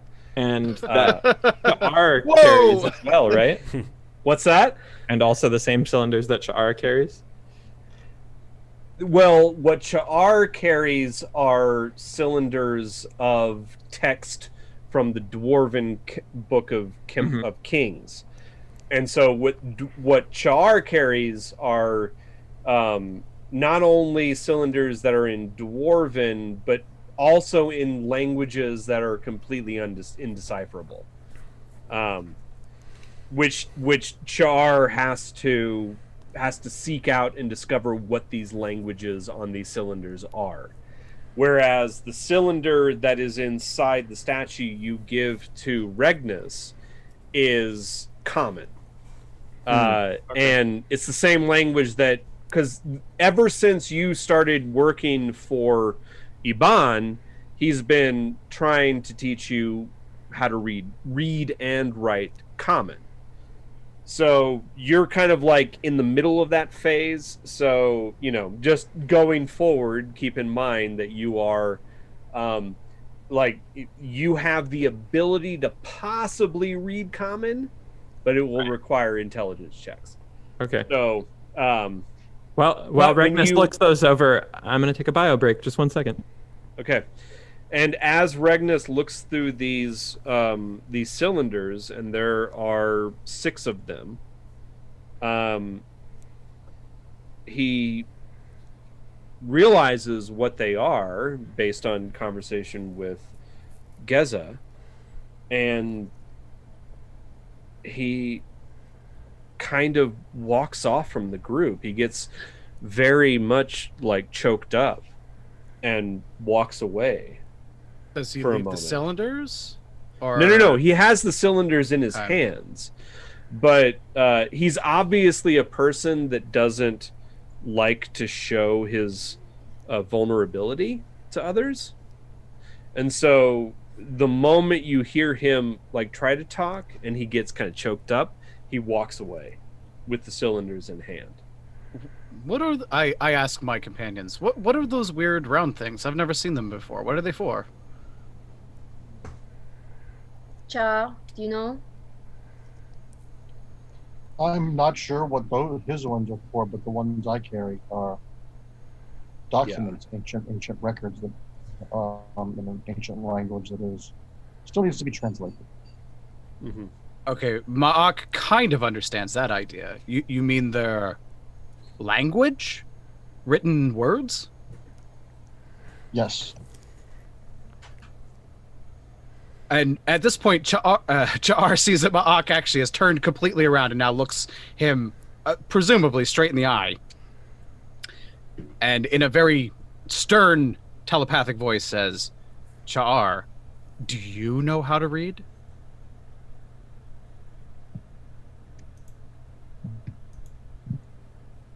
Do I want to share that with anybody, or is that a It's up secret? to you. since this is- It's up to I know you.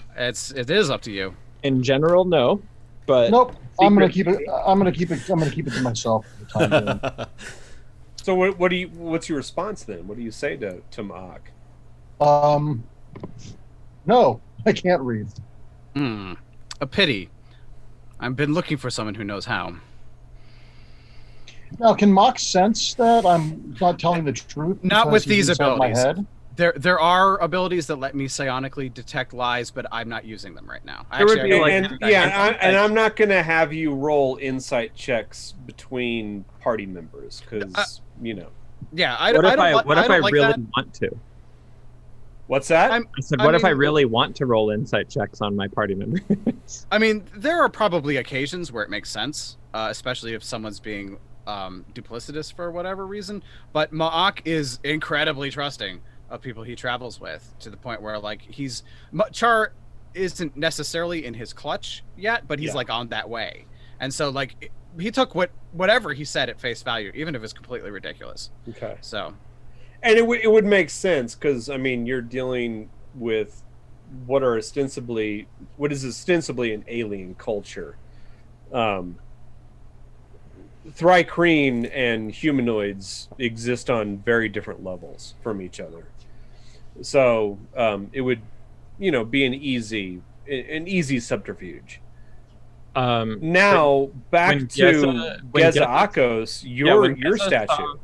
When Geza saw Regnus, what was in the statue, as he's walking away, Geza will say, "If you need help, I've used these. I can help you." Okay. Well, and remember, Iban told you to break your statue as well. And I will, but by myself. Okay.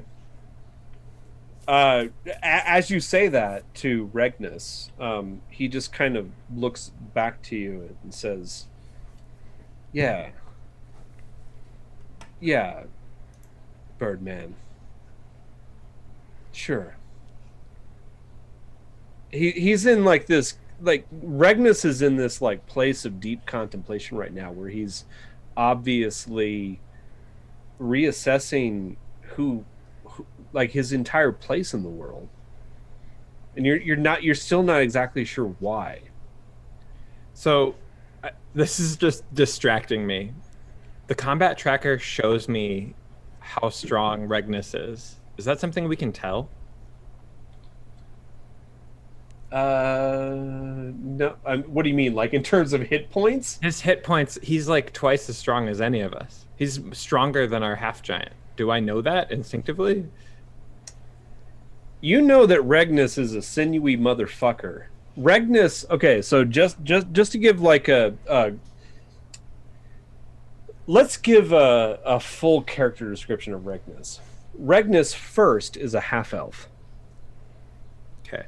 And he is incredibly handsome. Ooh. But he is handsome in a very lithe, sinewy way. He is rail thin, but he is nothing but muscle. He has long hair gathered back into a black ponytail. He has very sleek features, broad nose, like deep bronze skin, and just every ounce of muscle on him.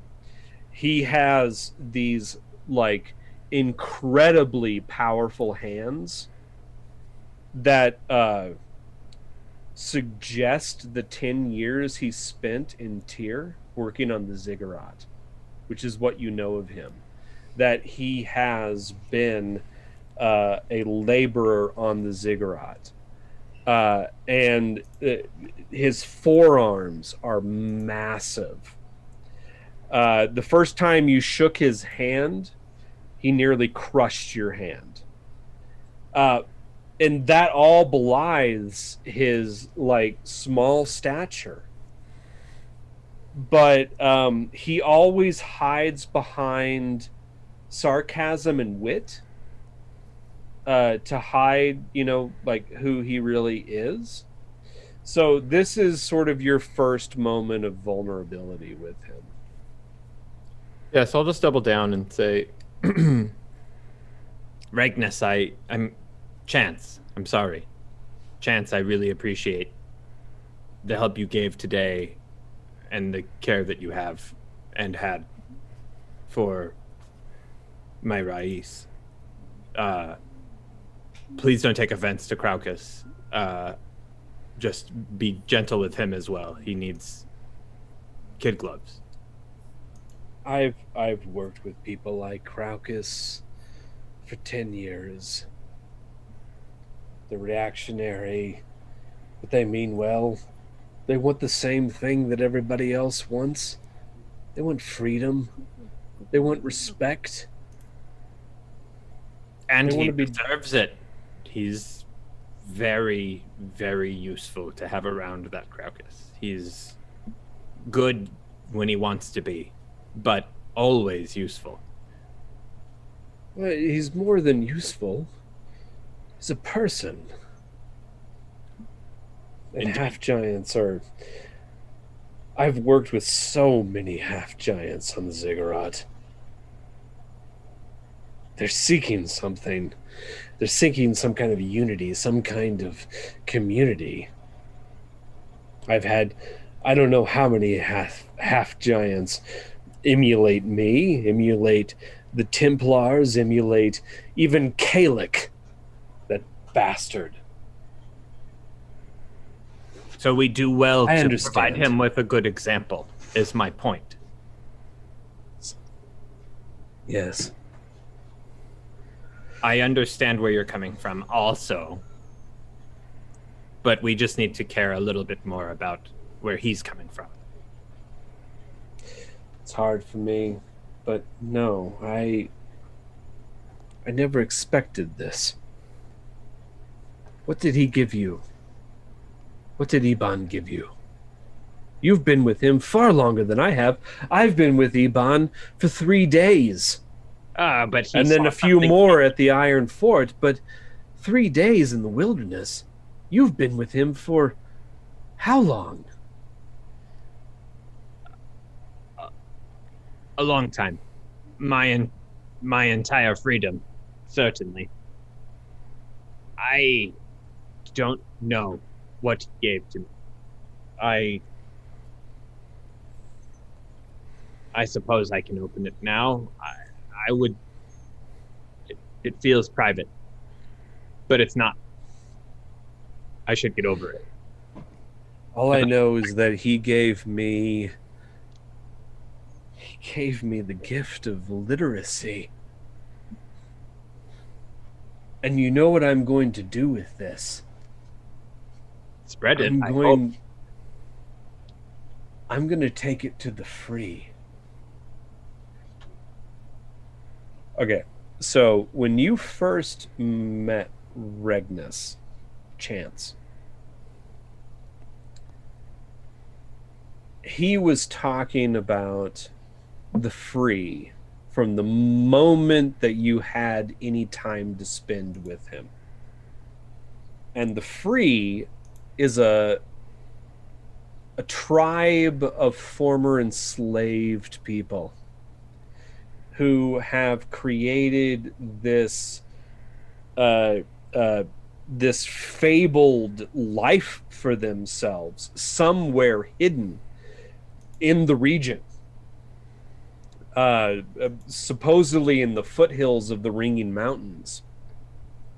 And they are former slaves from Balak and Tyr and Uruk and all over Athos. And there, the only purpose is to create this egalitarian life of freedom for all people. And that's been his sole purpose. And he talked about it before you escaped, and since you have escaped, that has been pretty much Regnus's sole line of inquiry. The only thing that he's interested in talking about around the campfire is the free. And now with these cylinders, he's like, I can take this to the free.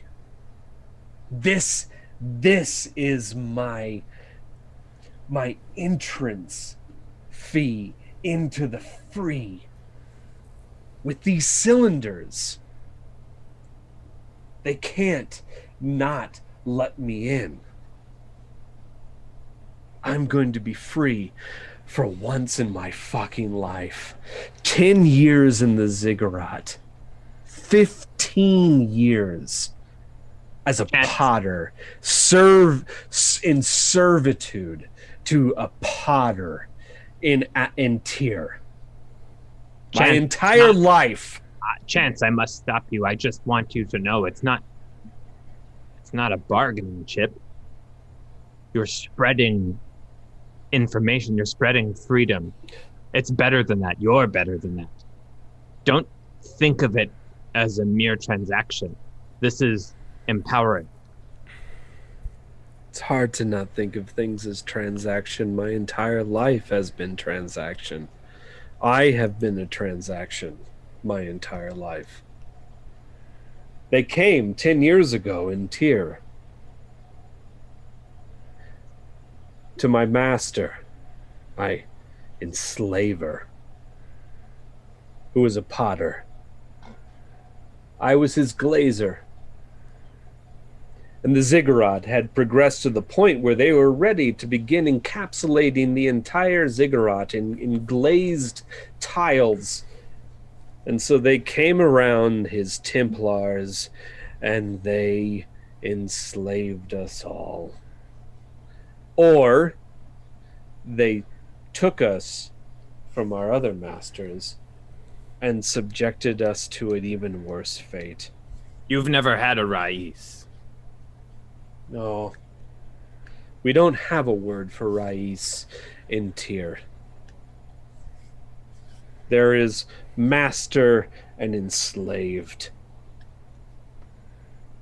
And that's been my life. I'm no stranger to a Sabu. I grew up under the rule of a Sabu. It was mostly hands-off, but I know the hunger of freedom. I understand where you're coming from. I just hope that you can keep tethered to the true power of Athos.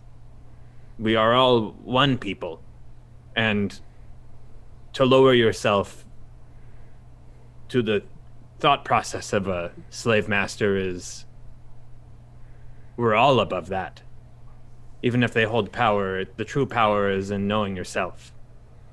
The true power is in the free. Knowing that you are free of heart, even if you are not free of chains. I hope that is true. I have heard stories of the free, where there are no masters, where everything is determined democratically between everyone. That's the ideal, but even if it is not your reality, you can strive for it. You can strive to be at one with Athos. You can strive to be at one with your brothers on Athos. We can all be one with the elements. That is where I derive all of my powers. I don't know where yours come from. I'm just very good at evading notice, and I tend to be quite lucky. Of course, I guess that's all debatable since I've lived most of my life as a slave, but I'm free at last. And Surely. I'll never give that up again. I am going to find the free, and these cylinders. I understand what you're saying. Let them free your mind before they become a bargaining chip is most important. Yes. I understand. I understand. The hunger for knowledge and the freedom that provides should be the highest of value to you and to all. So, okay. We're going to wrap up here. I need to take a quick bio break. So, if there's any conversation anybody else wants to have in character or out, now's a good time. I'm going to take a quick bio break. I do have a pretty sharp out at 8. All right. Bio breaks.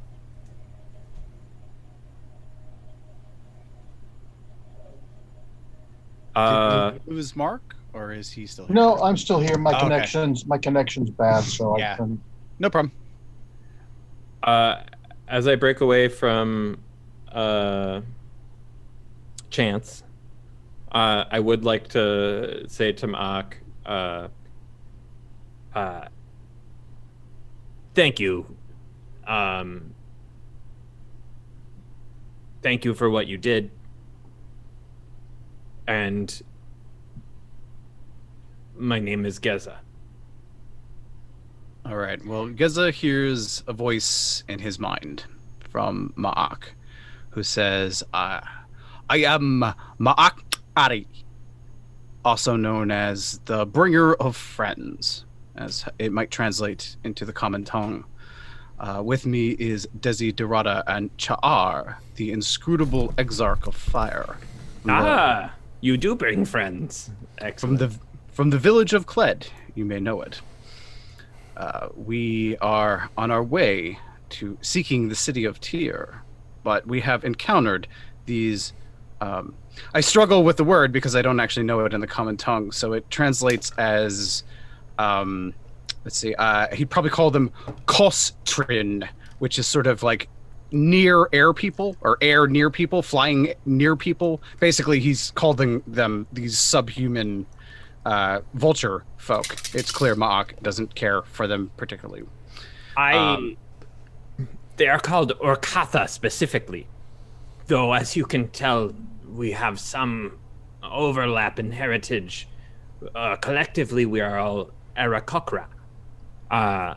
The Orkatha are very different, obviously, from the Silverock, which I specifically am kin to. I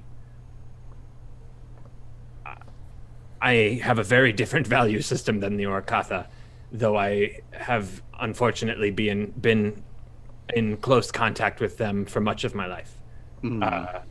They are a poisoned people. They are distant from the powers of Athos, and they are corrupted as such. They exist only on selfishness and destruction. That has been my experience as well. We recently encountered a Weezer hive where a flight of these vulture... sorry, what were they called again? They are Orkatha. the Orkatha. Where a flight of the Orkatha had attacked and completely destroyed an entire hive, killing the queen, all her followers, taking all the honey, all the water. There was nothing left. There will be nothing left next season. They have damaged the cycle irreputably. But more so than even that, I suppose we could say that, Mma'ak sort of how does he put this?